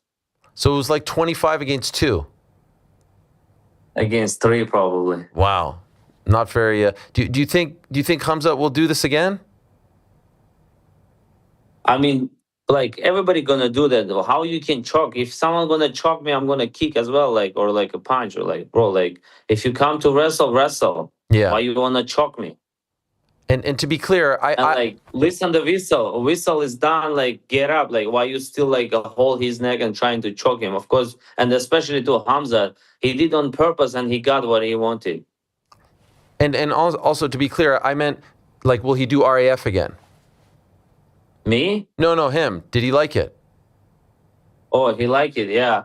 I mean, he competed on the high level. He was competing on the highest level in freestyle wrestling, and so when he was even 20, 21, he was competing in freestyle wrestling. Okay. So for him, it's more natural because he was competing a lot, and he wants to wrestle as much as possible. But he's focusing on the rematch. He wants to get the belt back, and between them do the REF as much as possible as well. Okay, RAF out of the way. Now, dying to know your thoughts on Sunday night. Ilya loses to Justin. He doesn't get off the stool going into the 5th. Unbelievable performance. Justin was up 3-1. What did you think of the fight? I couldn't watch fight on the live. I was flying. And I thought British Airlines gonna have the internet, but I was flying business class, and they don't have a Wi-Fi on the plane, and I was like just sitting and saying, no way, how I can miss this fight. And 8 hours I was thinking like, what happened, and like. All right, back on the program. There he was, Conor McGregor. Favorite part, it was after the fact, but he did say congrats on the Knicks, and that's a big time win for Knicks fans everywhere. Thought he was in great spirits there. Thought he seemed pretty jacked up. I will say, I am. Look, we had to get through the White House, but between him and Max and the energy that they're going to bring, and obviously the history and whatnot, I am looking forward to this. I just realized my Bills jersey is in here. Could you imagine? Let me get my Bills jersey real quick. It's bothering me. Where's my Bills jersey? There it is. There's the poster right there. We can't forget about the Buffalo Bills. You know yourself, we can't forget about the Buffalo Bills.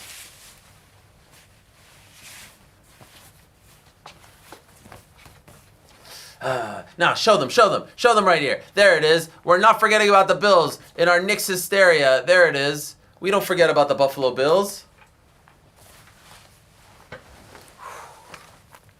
And we never did. That was a lot, Frank. Yeah, I know, man. Are you good? I'm fine. It's just a lot because you're like, is he coming? Is he not coming? Is he coming? Is he not coming? I need to get Rick's perspective, but I don't think he's here yet. Or is he there yet? No. I actually feel bad. I feel like I didn't say hello to the team because it's just like it's like a whirlwind. So team, if you're watching, respect to you guys. That's a lot. I want to know if intern Josh and Jack got to meet Conor McGregor. Did they get to meet him? They're probably meeting him right now. Yeah, they probably are. Hi, Mom and Dad. Today at work. It's not summer camp. They don't have to write letters. You know, I'm worried about that. My kids are going to summer camp. But what did you think of him, Jordan? What did you think of the state of... I'm going to use you now as a sounding board.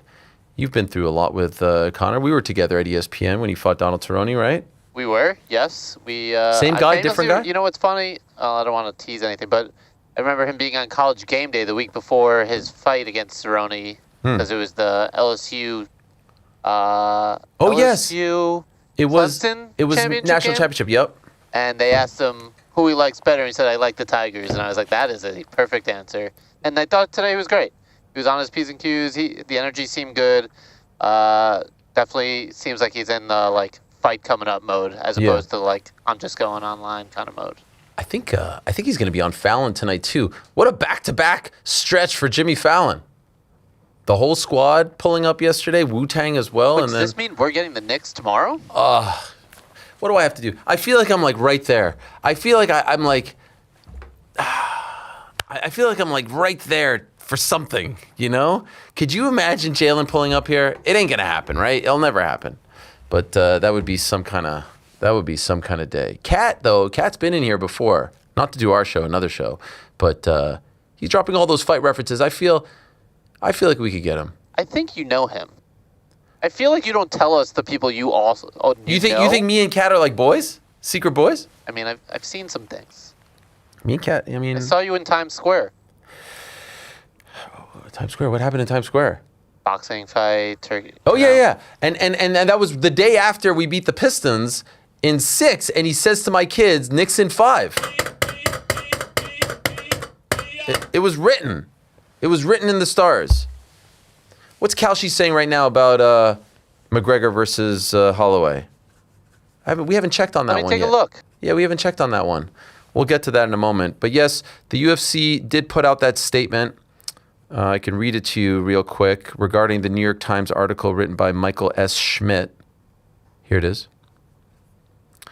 In 2021, Conor McGregor sustained a potentially career-ending injury and sought medical guidance from leading orthopedic surgeon Dr. Neil Elatrash, who advised the appropriate recovery and rehabilitation protocol. As a result, McGregor did not compete for 5 years and maintained proper communication with our team throughout, remaining in full compliance with the rules of our comprehensive drug program. McGregor has been tested 19 times over the past 2 years, including 12 times in 2026. That's where the 19 came from, making him the most tested athlete during this time. Any suggestion that the UFC's decision to end its partnership with USADA was related to Conor McGregor is categorically false. Internal communications and documentation clearly show that discussions regarding a transition away from USADA began months before any conversations involving McGregor. This narrative is a continued attempt by USADA leadership to misrepresent the facts surrounding UFC's unilateral decision to terminate our agreement with them and instead choose to partner with a far more competent, organized, and sophisticated testing group comprised of drug-free sport, combat sports, anti-doping, and SMRTL laboratories. The health and safety of our athletes remain our highest priority. We fully support Conor McGregor and look forward to his return to the octagon this summer. So that was the statement that I was referencing. It came in right as we were wrapping up with Chuck, so I apologize if I couldn't give you the full context, but there it was, and it seems like they're backing him, and we're less than a month away from seeing the most anticipated return in the history of the sport. Right? I mean, it's no question. Here it is. Holloway currently at 67%, McGregor at 33%, courtesy of our friends over at Kalshi. And as you can see, it has remained relatively the same. Relatively the same. A little bit of a difference at the beginning, but relatively the same since the fight was announced back on May 16th, 17th, something like that. Fascinating times. Fascinating times. There's a million more things that I wanted to ask him about. We couldn't get to everything, obviously. I think we went a little bit long. How long was that, by the way? I don't even remember. It was like 40 minutes. It was like, oh, you're back. Tell What's us. up, man? Tell us. What was the behind the scenes like? Was it crazy? Rick, back too. Okay, give us the whole play-by-play. What happened? It's just another day at the office. It's another day at the office. AH Inc., as he said. AH. At first I was like, I'm not getting it. I'm not, and then I got it. It's a hurricane. You know, you just gotta move with it. Mm-hmm. The hurricane comes in and then the hurricane comes out. And it's out, right? We're gone. We're Was clear. it literally from lobby, elevator to studio? Was Yeah. there any pit stop? No. That's amazing. That's probably the quickest, right? And back out. It's always the quickest. Yeah. Yeah. Were you here that one time he came? I was not. Okay. I was in my car on my way, and then you started texting like, "It's happening!" Yeah, and then yeah. I was like, "Well, all right, let me turn around." Very similar to that, just not as hectic. I mean, to be honest, the original time wasn't too far off from when he actually arrived. Yep. Like that time was like 5 to 6 hours later. This time was like 45 minutes. The big question that we were asking ourselves before you guys got here was, intern Josh and Jack, did they get to meet the Mac Daddy? They did get to meet him. I think the update is Josh snapped a pic. Oh, wow. Yeah, I Cheeky snapped Josh. a pic. I got into the elevator. I was shoulder to shoulder with him. It was a little daunting, but it was a great time. Super, super nice guy. Took a picture. Gave him a shoulder strike. You gave him the old Cerrone? You did that to him, or he did that to you? No, he did it to me. Josh said he was going to square up on him, but I told him it was a bad idea. Wow. That's I will not bad. I will say the whole team made themselves really comfortable with all the amenities here at Yahoo. We had some people using the microwave, the freezer, the fridge, everything. I mean, Our look, casa, su casa. Right? 100%. Yeah. Okay, can we talk business though? Yeah. 2 fights, date already. Yeah. On the second fight. There's a lot of stuff there, man. There's some things to unpack. Whoa. I'm still trying to digest the Terrence Crawford news. Double fight with Terrence Crawford. MMA and boxing. $200 million. What's the crack? Hey, Terrence, what's the crack? Yeah, he's calling up Terrence. What's the crack on this? You know what? Credit to him. Terrence, I just don't want to get kicked by you. Yeah, it's hard to fault. I wanted to see that generational Nebraska wrestling. I think McGregor did too. He mentioned it in The hips, tweet. yeah. The double leg D, the takedown D. Yeah. He's like, mate, $200 million. We'll box a few months later. That is weird, April 2027. By the way, it does back up a lot of the things that I've talked about, the 2 fights. They already have the second date. They don't have the second opponent. But why so long, by the way? If he wins in July, that would be what? If he wins in July, 9 I think months. that schedule changes. You think so? I don't. Man. 9 months. That would be 9 months. Why would you not want to hold him for?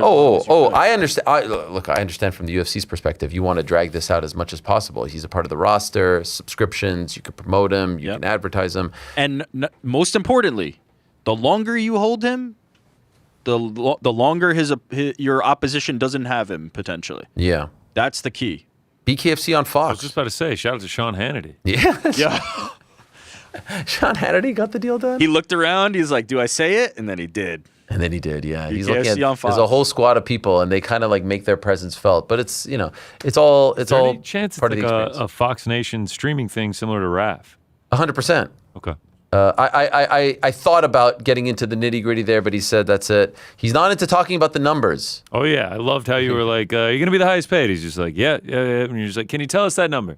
No. Nope. Well, because we hear about the numbers so much in boxing, so I want to know what is the highest paid. Yeah, but then later he did say 4 or 5 times the next guy. Sure, but what is that? What is it? We don't well, even we know. don't know. Daniel Cormier did say though, what did he say about? Was it Pereira that he's the only guy making 10 milli on this card? He said it. Yeah. Let me just text something. Yeah, just talk amongst yourself right now. How about that, huh? Yeah, I will say he brought a whole entourage with him too. I tried to get in the elevator. That thing was stuffed. Did you get the hand? No, I got to feel his aura for a little bit. That was nice. Yeah. Josh got to shake the hand. Tried to outshake him. Didn't work out for him. What does that mean? Tried to like give him the harder grip. Yeah, I tried to outgrip him. It was What it do was, you- a, it was a battle I was never gonna win. That's when the Wow. shoulder strike ensued. Oh, Gregor okay. felt he was trying to outgrip him, so he pinned him up against the wall and hit him with one of those. Yeah, no, listen. I was talking about this with John Kavanaugh because we're going to be in Vegas. Here's a few things that I want to say. We're going to be in Vegas. Our tickets are going on sale soon. We're doing a live show on July 10th after the ceremonials, before the event, the night before the event. And I can also tell you Demetrius Johnson is going to be there. It's going to be me and DJ shooting the shit. Tickets are going to go on sale very, very soon. We'll have the link for you. And it's a small crowd. It's 100 tickets. The venue is just small. We're just doing this small. And you got to be there. And it's going to be us. And we'll take some questions as well. And we'll preview the card. And no one's better than DJ at all of this. So I look forward to that. And I was talking to John Kavanaugh. He's going to join us. We're going to do our show out there. And Kavanaugh's going to join us. And I was asking him about all of this. And I was like, man, it's just, there's a nostalgic feeling about Conor fighting in July because some of those biggest fights happened in July. And, you know, him in California and him in Vegas and the month out. Like, there's just something. Conor, correct me if I'm wrong. You've not experienced a Conor July fight, right? I mean, I watched the 2021 one against Dustin Poirier the last time he fought. Sure, but like working on the yeah, show, yeah. it's the first time he's ever fought, period. Wow. Ignore July. Holy shit, that's right, because you joined August/September of 21. Yeah. Wow. That just 5 years is a long ass time. And so those are some of my favorite, him fighting Mendez, the Mayweather fight. Obviously the Poirier third fight didn't, go as well, but there's just great, him fighting Poirier the first time, 178. Him fighting Diego Brandao was also in July, but in Dublin. There's a lot of nostalgia there. Kavanaugh's still there, Audie's still there. There's a lot. I wonder what that fight week is going to be like. I think him and Max are going to be box office. I think they're going to be incredible. By the way, throw in Paddy Pimblett into that mix. That's going to be the biggest gate ever, is it not? That's got to be. It will definitely be the biggest. I think they've already come out and said that it's going to be. His response to the Ilya question, which I didn't get to the question just yet. I was like, people compare. Yeah. You think? Yeah. Got the same tattoos as me and says the same shit. Crazy. I would love to know what the streaming numbers will be for that. This is the first time Conor won't be behind. Well, okay. Brandao. Okay. Fuel TV 1 wasn't. Obviously, he was on the prelims there. Holloway, he was on FS1. Brandao, he was on Fight Pass. And then everything else was on pay-per-view. Do we think there will be more viewership for this or the White House? Conor's return to the White House. 100% Conor McGregor. Yeah, I think so. Not even a question. Yeah. A, internationally means more. B, it's on a Saturday. C, he's bigger than anyone. Yeah, it's He's Conor. bigger than the sport. He's bigger than the White House for this fan base. For the sport, yeah. Yeah.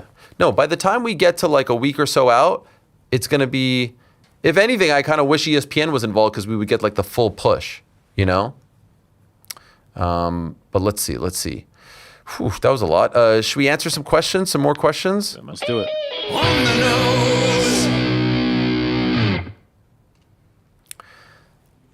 Ant Evans, my boys. As an old fucker myself, I note we have now 7 UFC champions aged 35 and over. Gaethje, Gane, Ulberg, Strickland, Volk, Bullet, Kayla. Gaethje, by the way, 37. Gane 36, Ulberg 35, Strickland 35, Volk 37, Bullet 38, Kayla 35, and Islam turns 35 in 4 months. I think it's a combination of A, the ever-improving sports science, and B, UFC fighters don't compete as often as they used to and are taking less damage. C, younger generation now rush to the UFC without the experience and skills to be top UFC competition. What do you think? I also think the fighters are getting better with time. I think that they're just kind of figuring things out. Look at Gaethje. Gaethje's like the perfect example. He's getting better with time. Some way, somehow. It's unbelievable. But it's a great point. P.S. The Ant-Man returns to Uncrowned.com in 3 weeks' time with an eyewitness essay on the infamous UFC 38 Street Brawl. Also known as the Brawl at Royal Albert Hall. Hi, Ariel. Justin Gaethje and Michael Chandler around 2016 were both champions in different organizations. It's from Ryan Holland. And the hottest lightweight prospects outside the UFC. Isn't it crazy to see the different trajectories their careers have gone in? One fighter is 2-6, facing 4 losses in a row. The other is the undisputed lightweight champion. It's true. It's insane.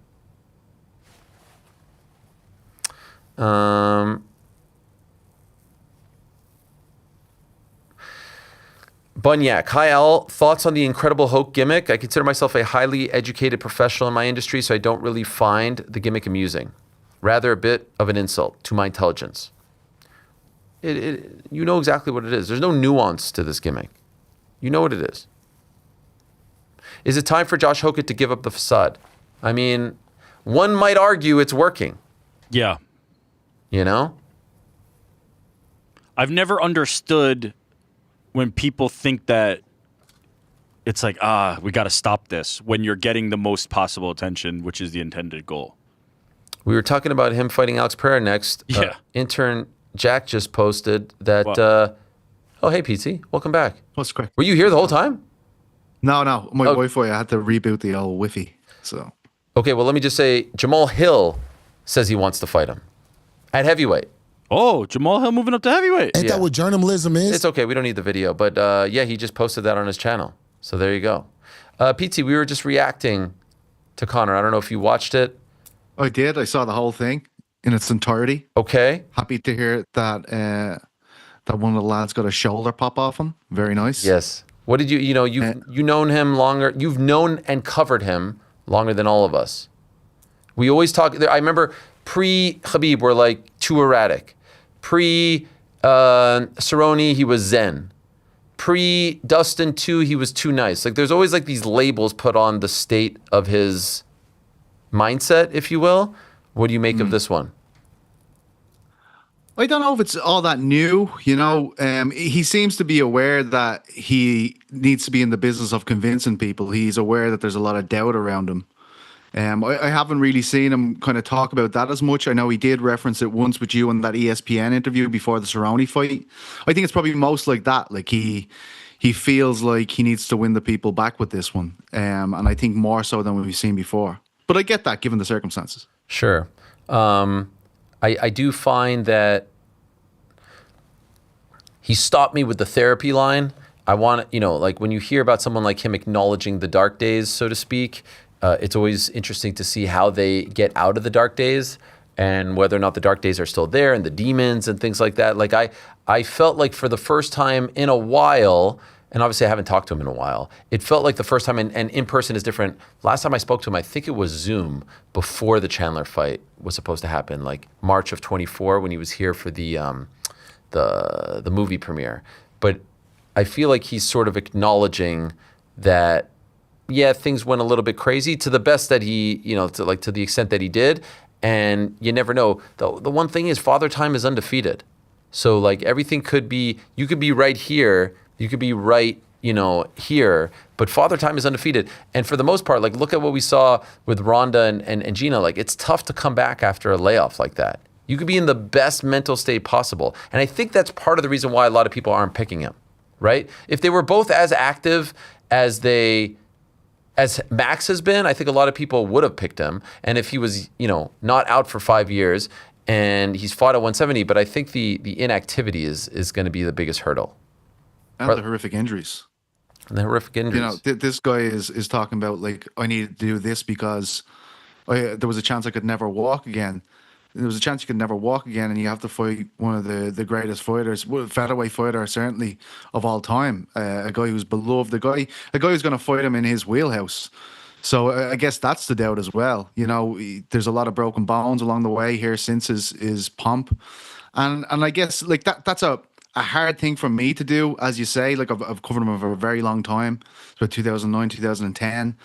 And it's a very different guy to that guy. And everyone changes. Like in that period of time, 16, 17 years, I was a different guy back then too. No doubt about it. I guess for me, the best version of Conor was that dude. And the further he is removed from that guy, the harder it is for me to believe. I'm one of the doubters that needs to be convinced with this performance, is basically what I'm saying. Yeah, and I think that's fair. I think that's 100% fair. The last win was Cerrone in 2020, and obviously there's been a long layoff. He was on top of the world after that fight. I remember, how long was that fight? Like 40 seconds or something on ESPN? It was very short. I was there for it in T-Mobile. Yeah, it was a huge moment for him, and really it showed the power of winning in sports. And we've talked about it here, how sport can be so forgiving. And look, there's lots of people who won't move past what's happened in Conor's life over the last few years, and I get that too. But we've seen so many examples.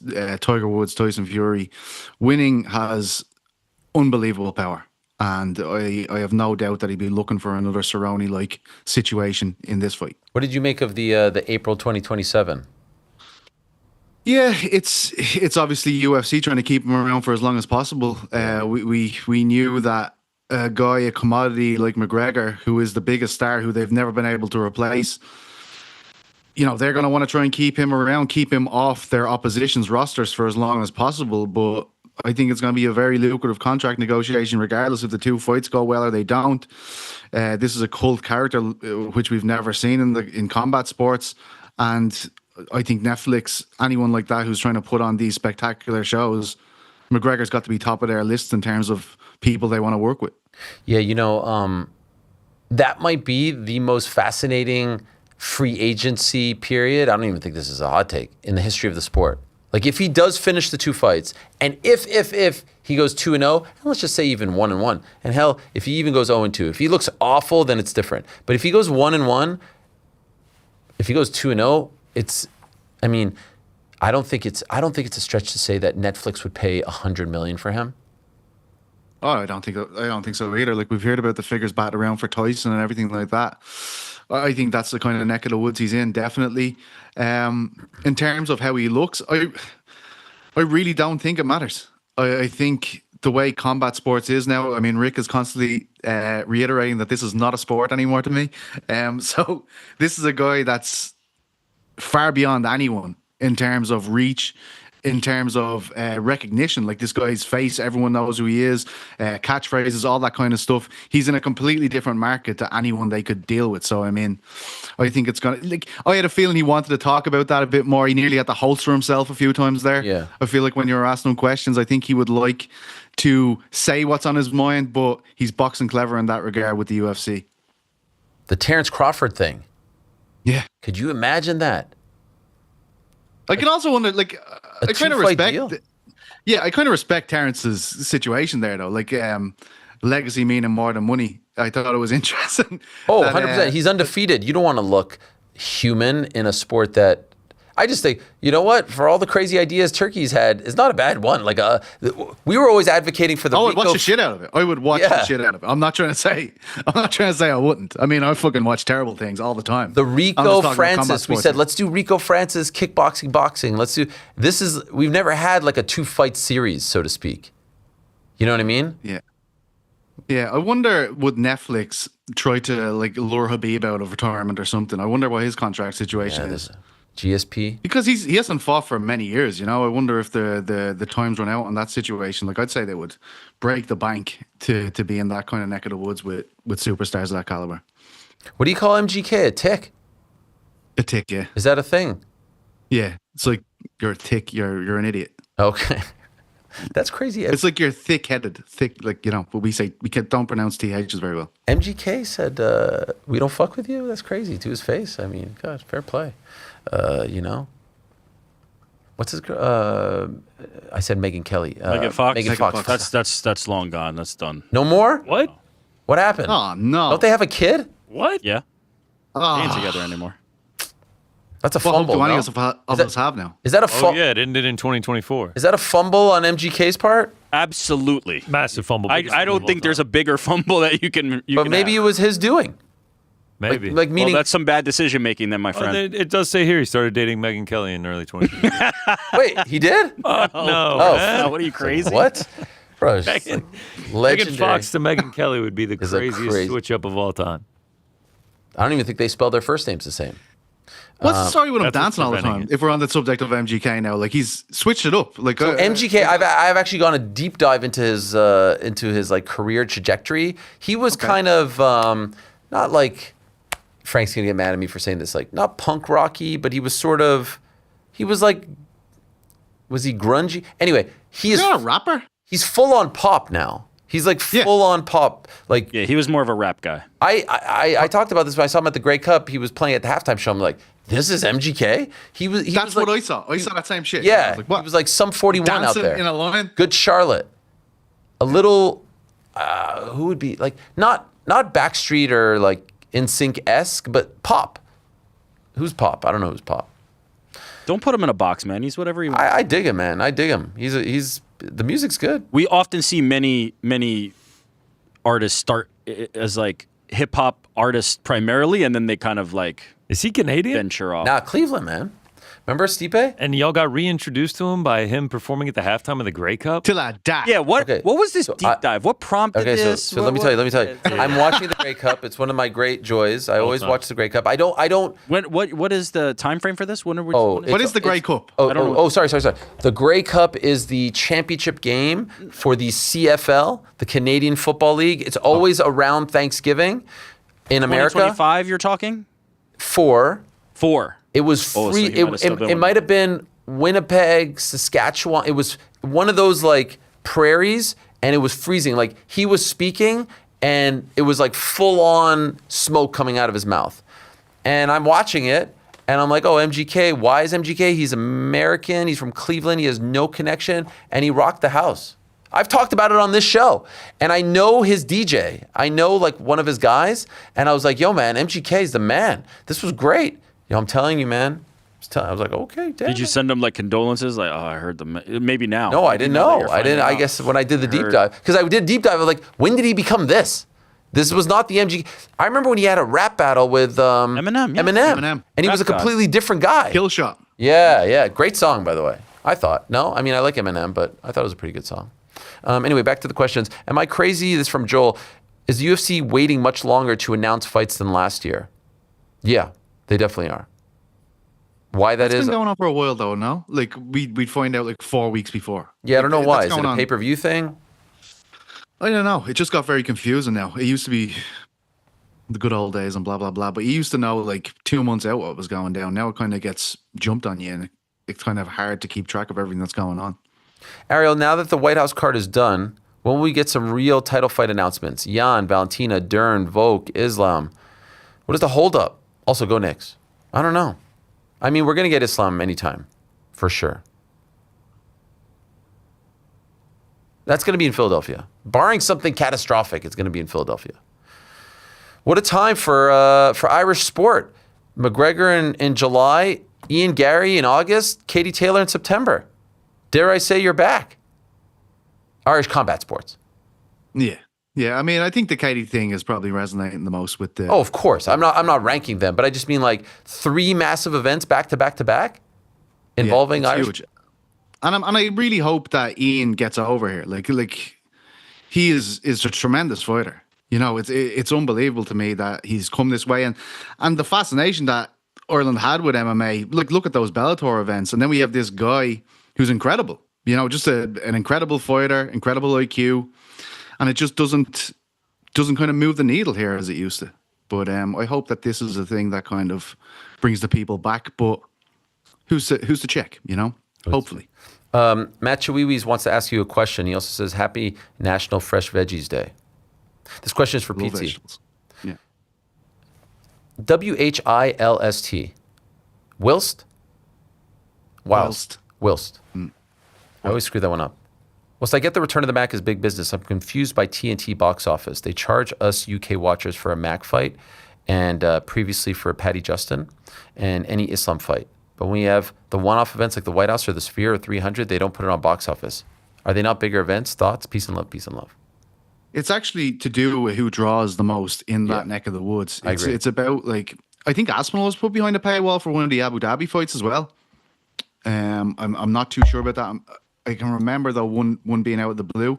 That's what they do. They know the fighters that move the needle in the UK and Ireland, and they'll put them behind a paywall. That's always been the strategy.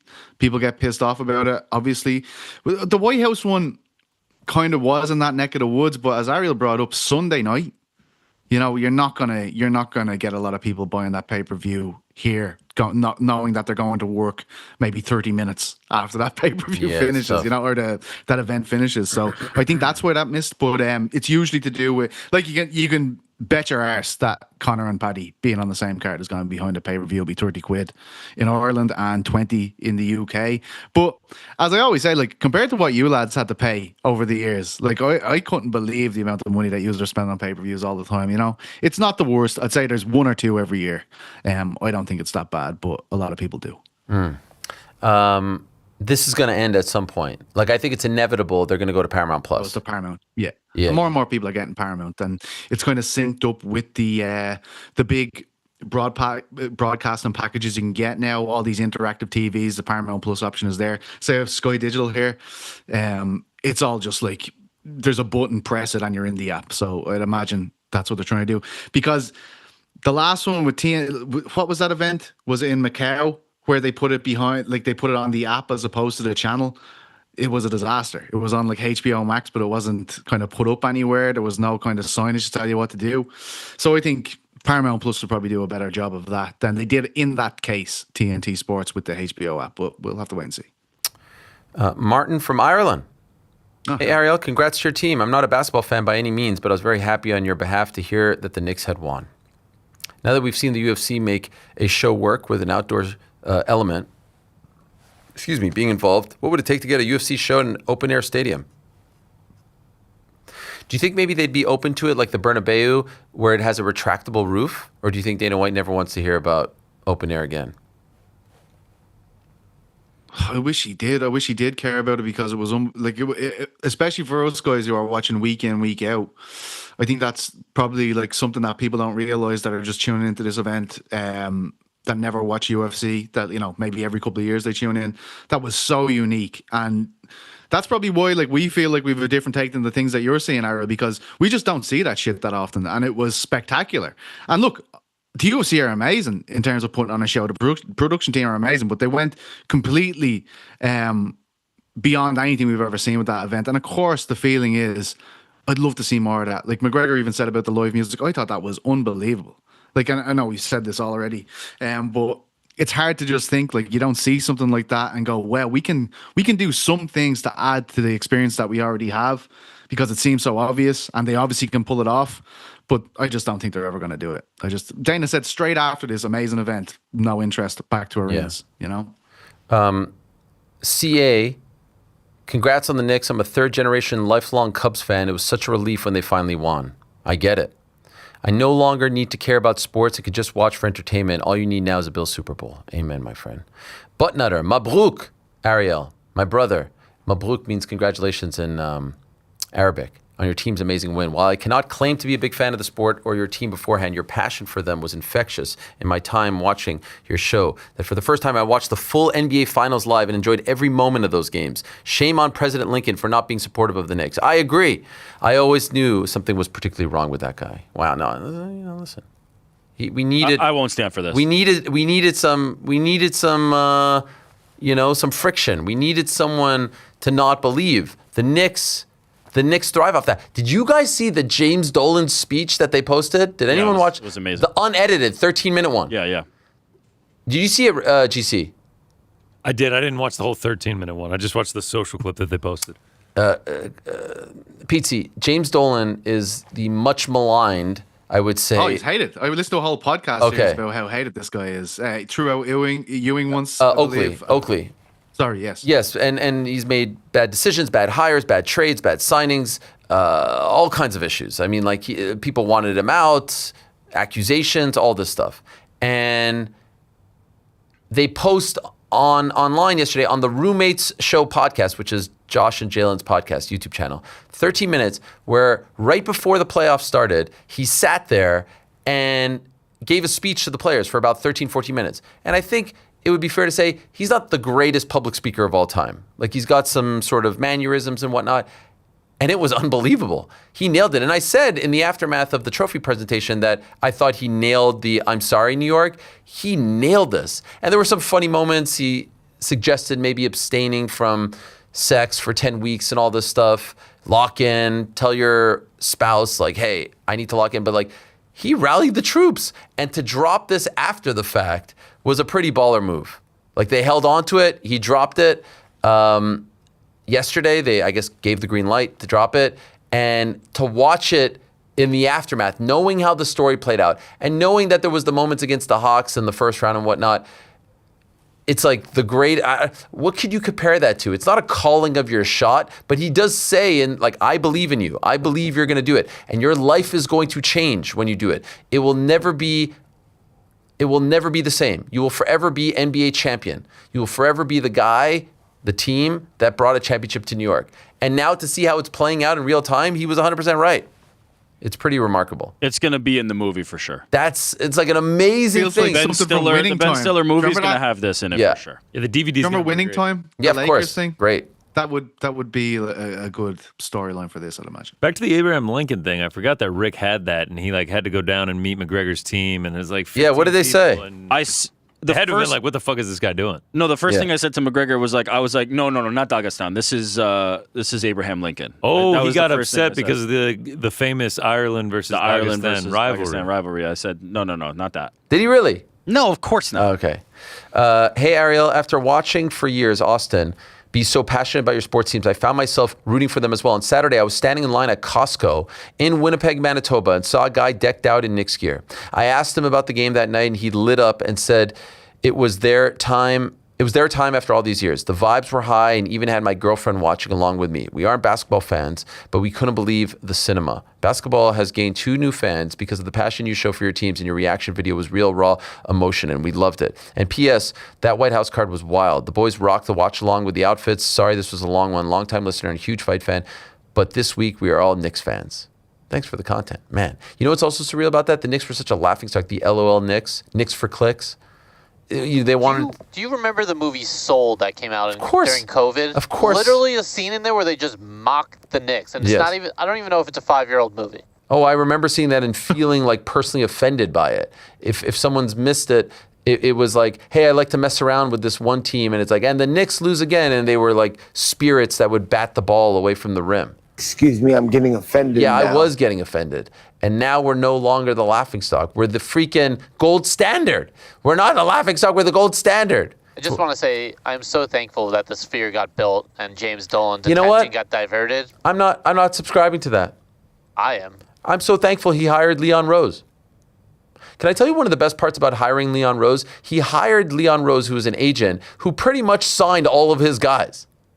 You know, like, if that's not the greatest, you know, I believe in the guys that I represented moment in the history of sports, I don't know what is. You know what I mean? Like, there was nothing nefarious about it. He just said, I like these guys, I believe in these guys, and so if I'm going to lead a team now, I'm going to get these guys on my team.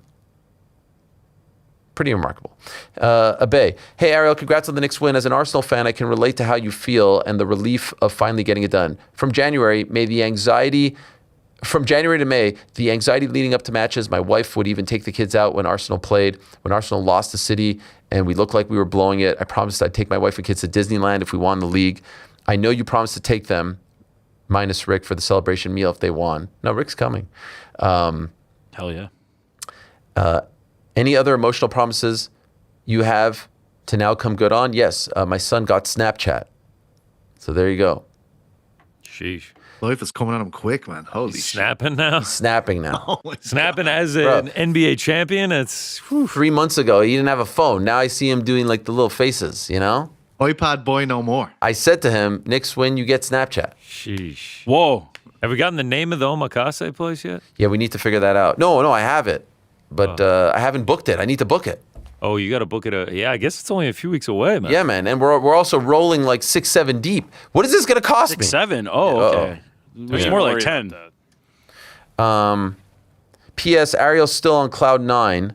Now's the time for GC to name all the team trips he wants to take. AEW, Wembley. Much love, your boy Abe. Amen. Serbia. Feels like we got it. Crow Park. Boys in the Belgrade. Croke Park for real though.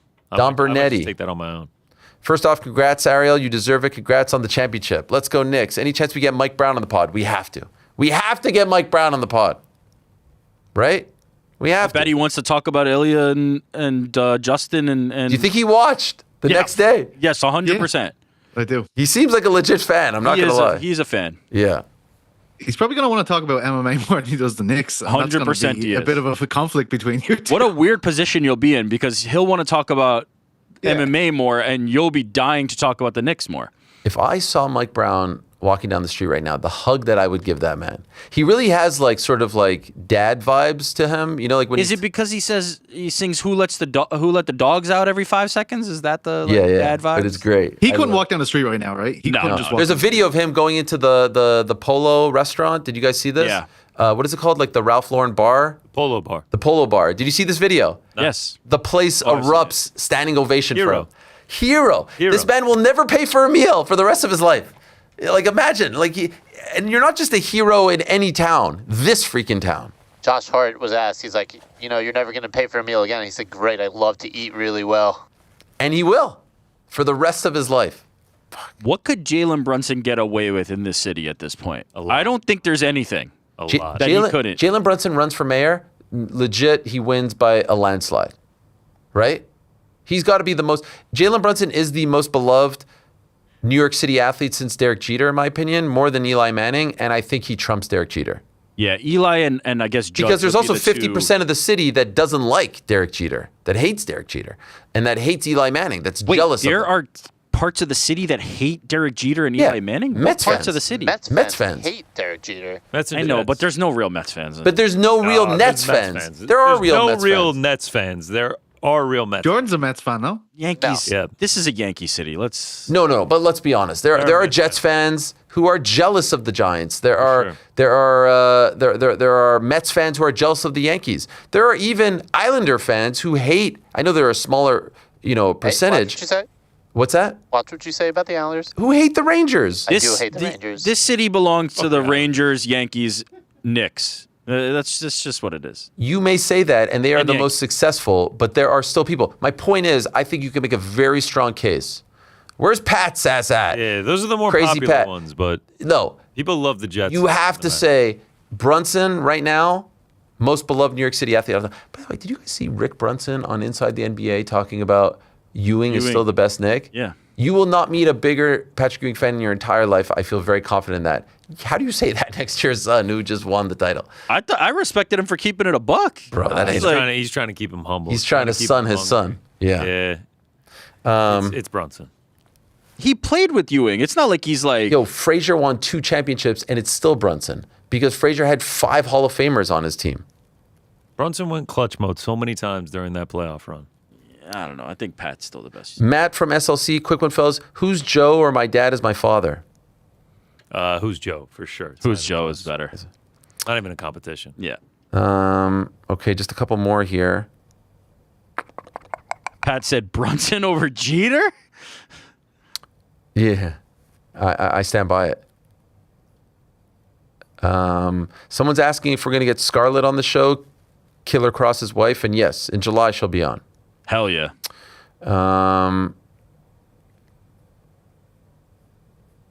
These are too long.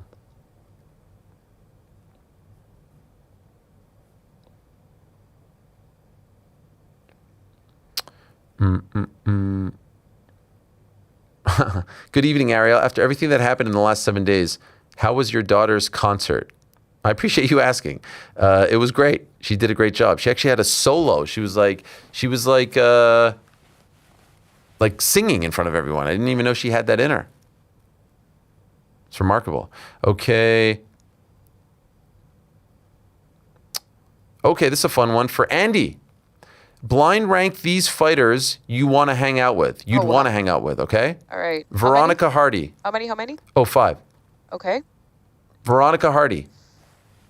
3. Valentina Shevchenko. 5.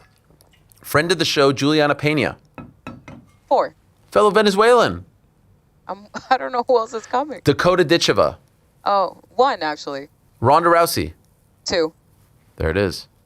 GC, please blind rank these 6 Georgian rappers. 6, wow. Now, these are rappers from Georgia. The state or the country? We're about to find out. Let's go.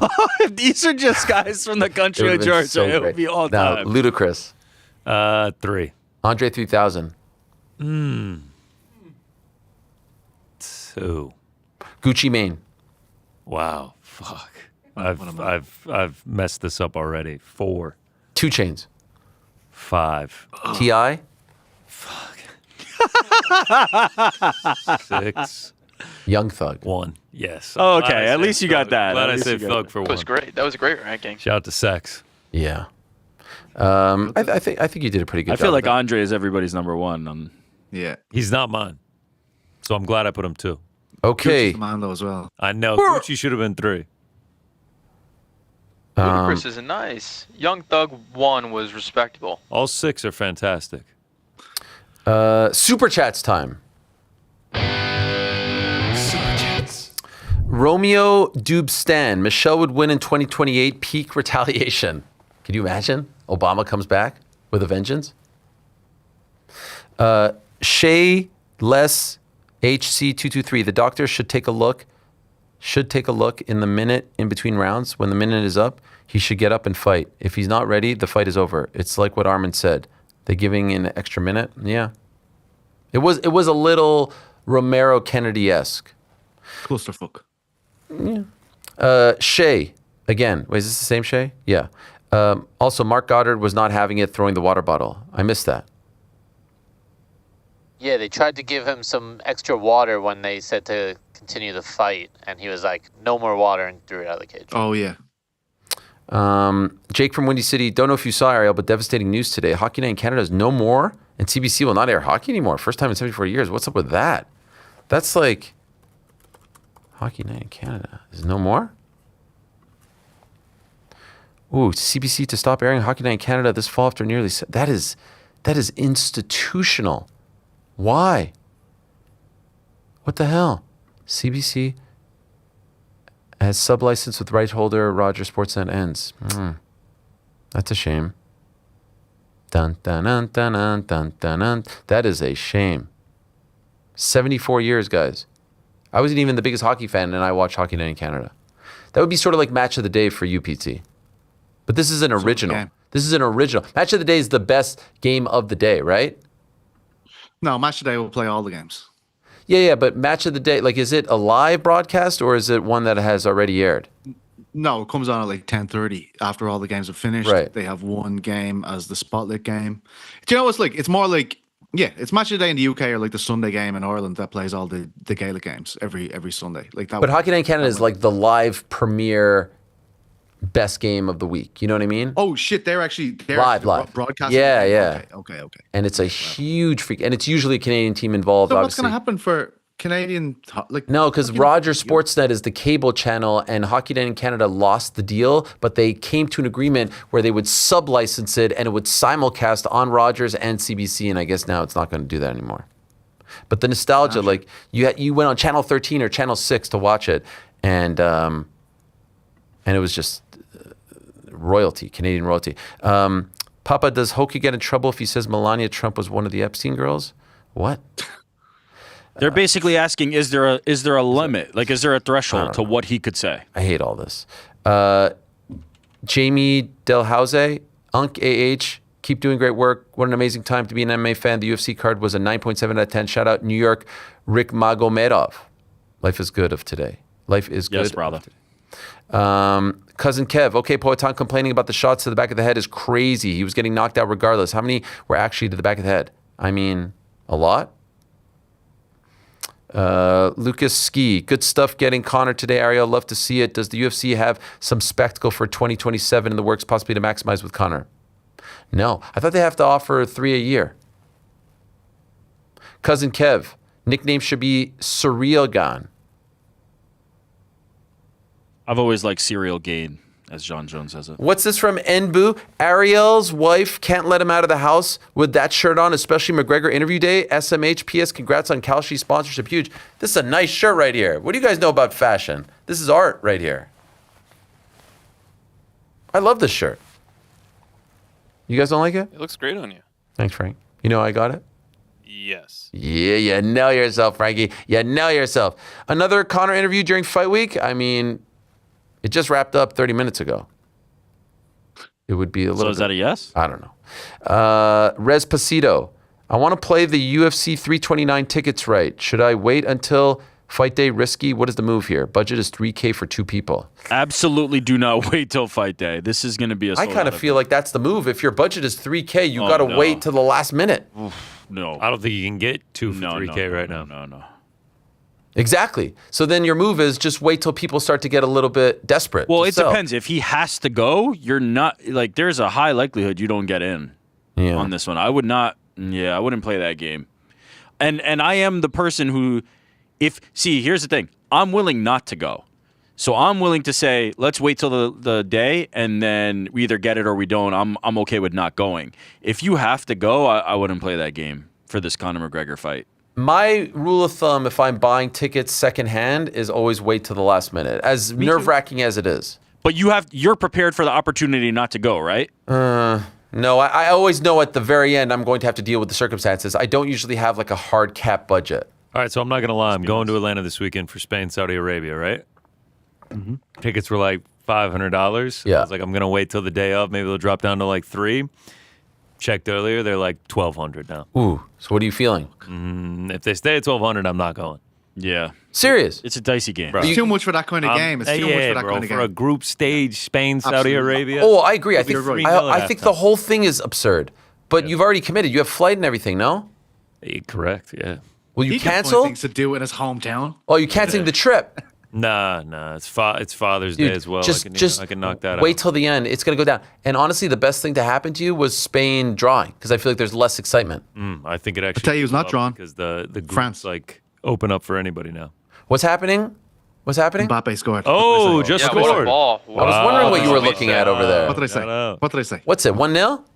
1-0. Shades of 2002, first match, 1-0. Isn't he 1 goal away from breaking the World Cup record? Most goals? Mbappe? Yeah, I think he's close. Yeah. No chance. Really? No. There's definitely a chance. Like, I'm almost positive that that's a fact. Mbappe is going to break the goal scoring record of the World Cup. According to the AI almost overview, Miroslav Klose 16, and Ronaldo? Mbappe 12, which I guess Okay, now so is 4 away. 13. 3 away now. Messi also at 13. He has as many as Messi? What about Maradona? Because when I was there, 1994. Tell us again, Grandpa. You know, I can't believe Mbappe scored that many goals in the World Cup. Yeah. That's where he shines, Didn't he man. get a hat trick in the final? Yeah. Oh, yeah. He didn't do I suppose shit for that's his right. club. They fucking hate him in Madrid. I mean, hey, bro, hasn't Real Madrid and PSG won 4 of the last 5 Champions Leagues, and he was on none of those teams despite playing for them? Yes. All of As soon as PSG got rid of Neymar, Messi, and Mbappe, they became amazing. It's fucking crazy. It is I really. think a month ago I saw Real Madrid, the Madridistas, had like 35 million people sign a petition to get him off the club. That's a whole fucking country. 35 That's why he's million. going to have a good World Cup, right? Like, that's why it's like, you need to do it. Yeah. Yeah. Wow.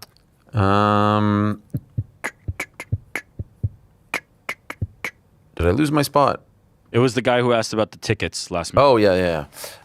Yeah, man, good luck. I mean, the other thing is, you're already going to see your families. I would presume this person doesn't live in Vegas, right? So, Right, like, once you're there, you're like, what are you doing? I'll just say, as a general rule for a numbered event, especially with Conor involved, $3K for 2 is actually is not enough. It's not a good budget, yeah. It's just like you're already behind the 8 ball there, right? $3K for Conor is you're lucky to get last row. Yeah, I mean, we had Josh. He was sitting online. You're talking 1,500? There's no way. Let me check right now. What's the cheapest seat to There's get? absolutely no chance. You You might be okay? SOL. Yo, getting in the building, 2 tickets together. Let's sort by cheapest. Just getting in the building, you are literally in row R, $12.90 a piece. That's after fees and everything. So he can get in. Okay. For like a little bit less than 26. I would lock it down now. Consider it a write off and just have peace of mind. Enjoy your trip and go to the fight. Yeah. I mean, the peace of mind is huge. If I was flying there, I wouldn't wait till the day. I'll say that. I'm thinking of like when I'm going to Knicks games and I'm sitting there at home and I'm like, worst case scenario, I'm just not going. That's the thing. Because you're prepared for the outcome where you don't go. Right. If you fly to Vegas for the Conor fight and end up... famously on this show, I was in Vegas for the Conor fight, UFC 189, had no tickets, 0 tickets, wasn't planning on going, and then got tickets. Like, that's the reverse, where it's like, but I was trying to find a bar to watch it. I was trying to look around. Just, it's not the same. It's not the same. Buy the ticket. Yeah. Tough one.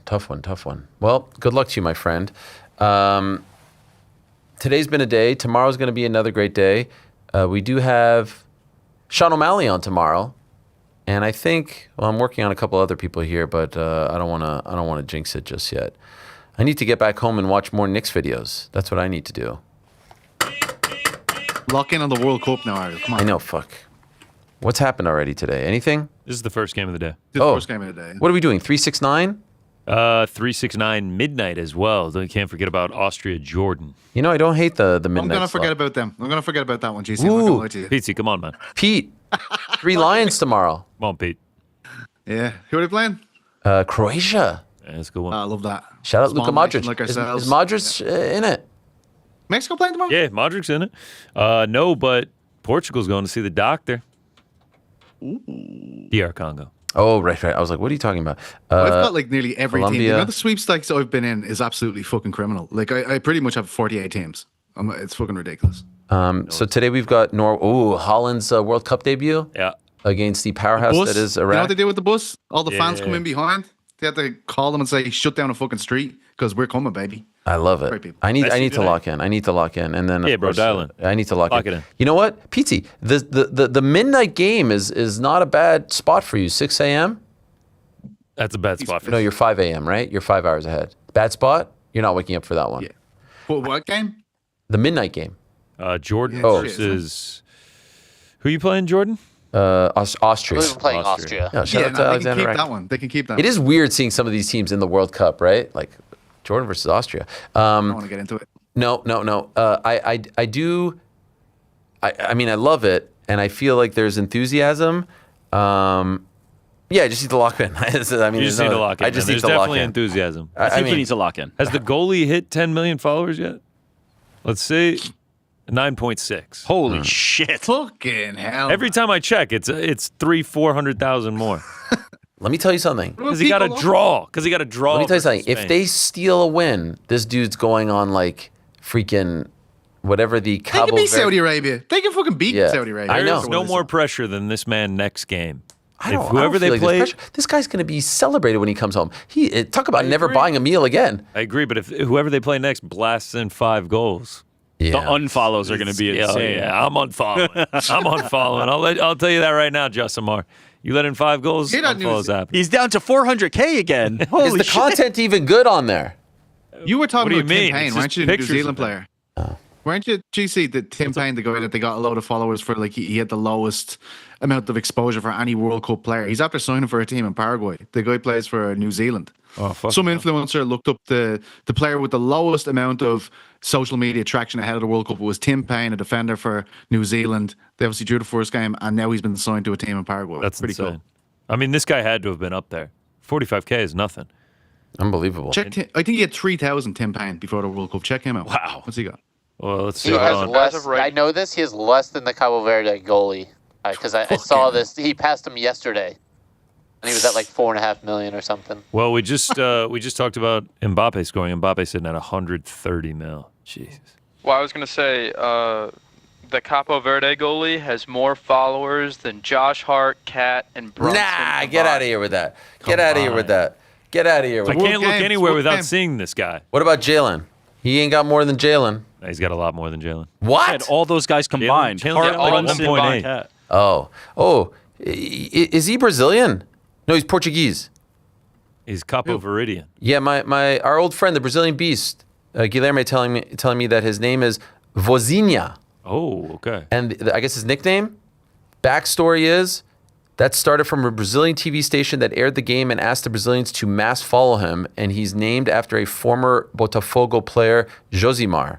And he's a big Botafogo man, the Brazilian Beast, of course. CAS TV does those mass following things in the Olympics and things like that. So now we know the source. How about the Brazilian Beast coming through for us, huh? Do you know, How about the Brazilian as soon as Brazil play, I'm texting Guilherme trying to soak up that joy immediately. I'm like, oh, here we go. But Brazil is fucking magic. You know what I mean? Magic. Like Ronaldo in 1998, 2002. Oh my God. Fucking unbelievable. The greatest striker of all time. El Fenomeno. Come on. You know, fuck Mbappe. He'll never be Ronaldo. Never. Nah. You can score as many fucking goals you want, mate. You will never, ever be Ronaldo. That's all I'm saying. I agree. Yeah, when Igor Jesus does the, what does he do? He goes to like the, he does like an anime thing when he scores. What is that thing? He goes like this. One more time. Yeah, Like, do it again. What is that thing? You losers do. He does the. He does the. Why you gotta call them losers, man? Bro, what is this? No, like the cosplay.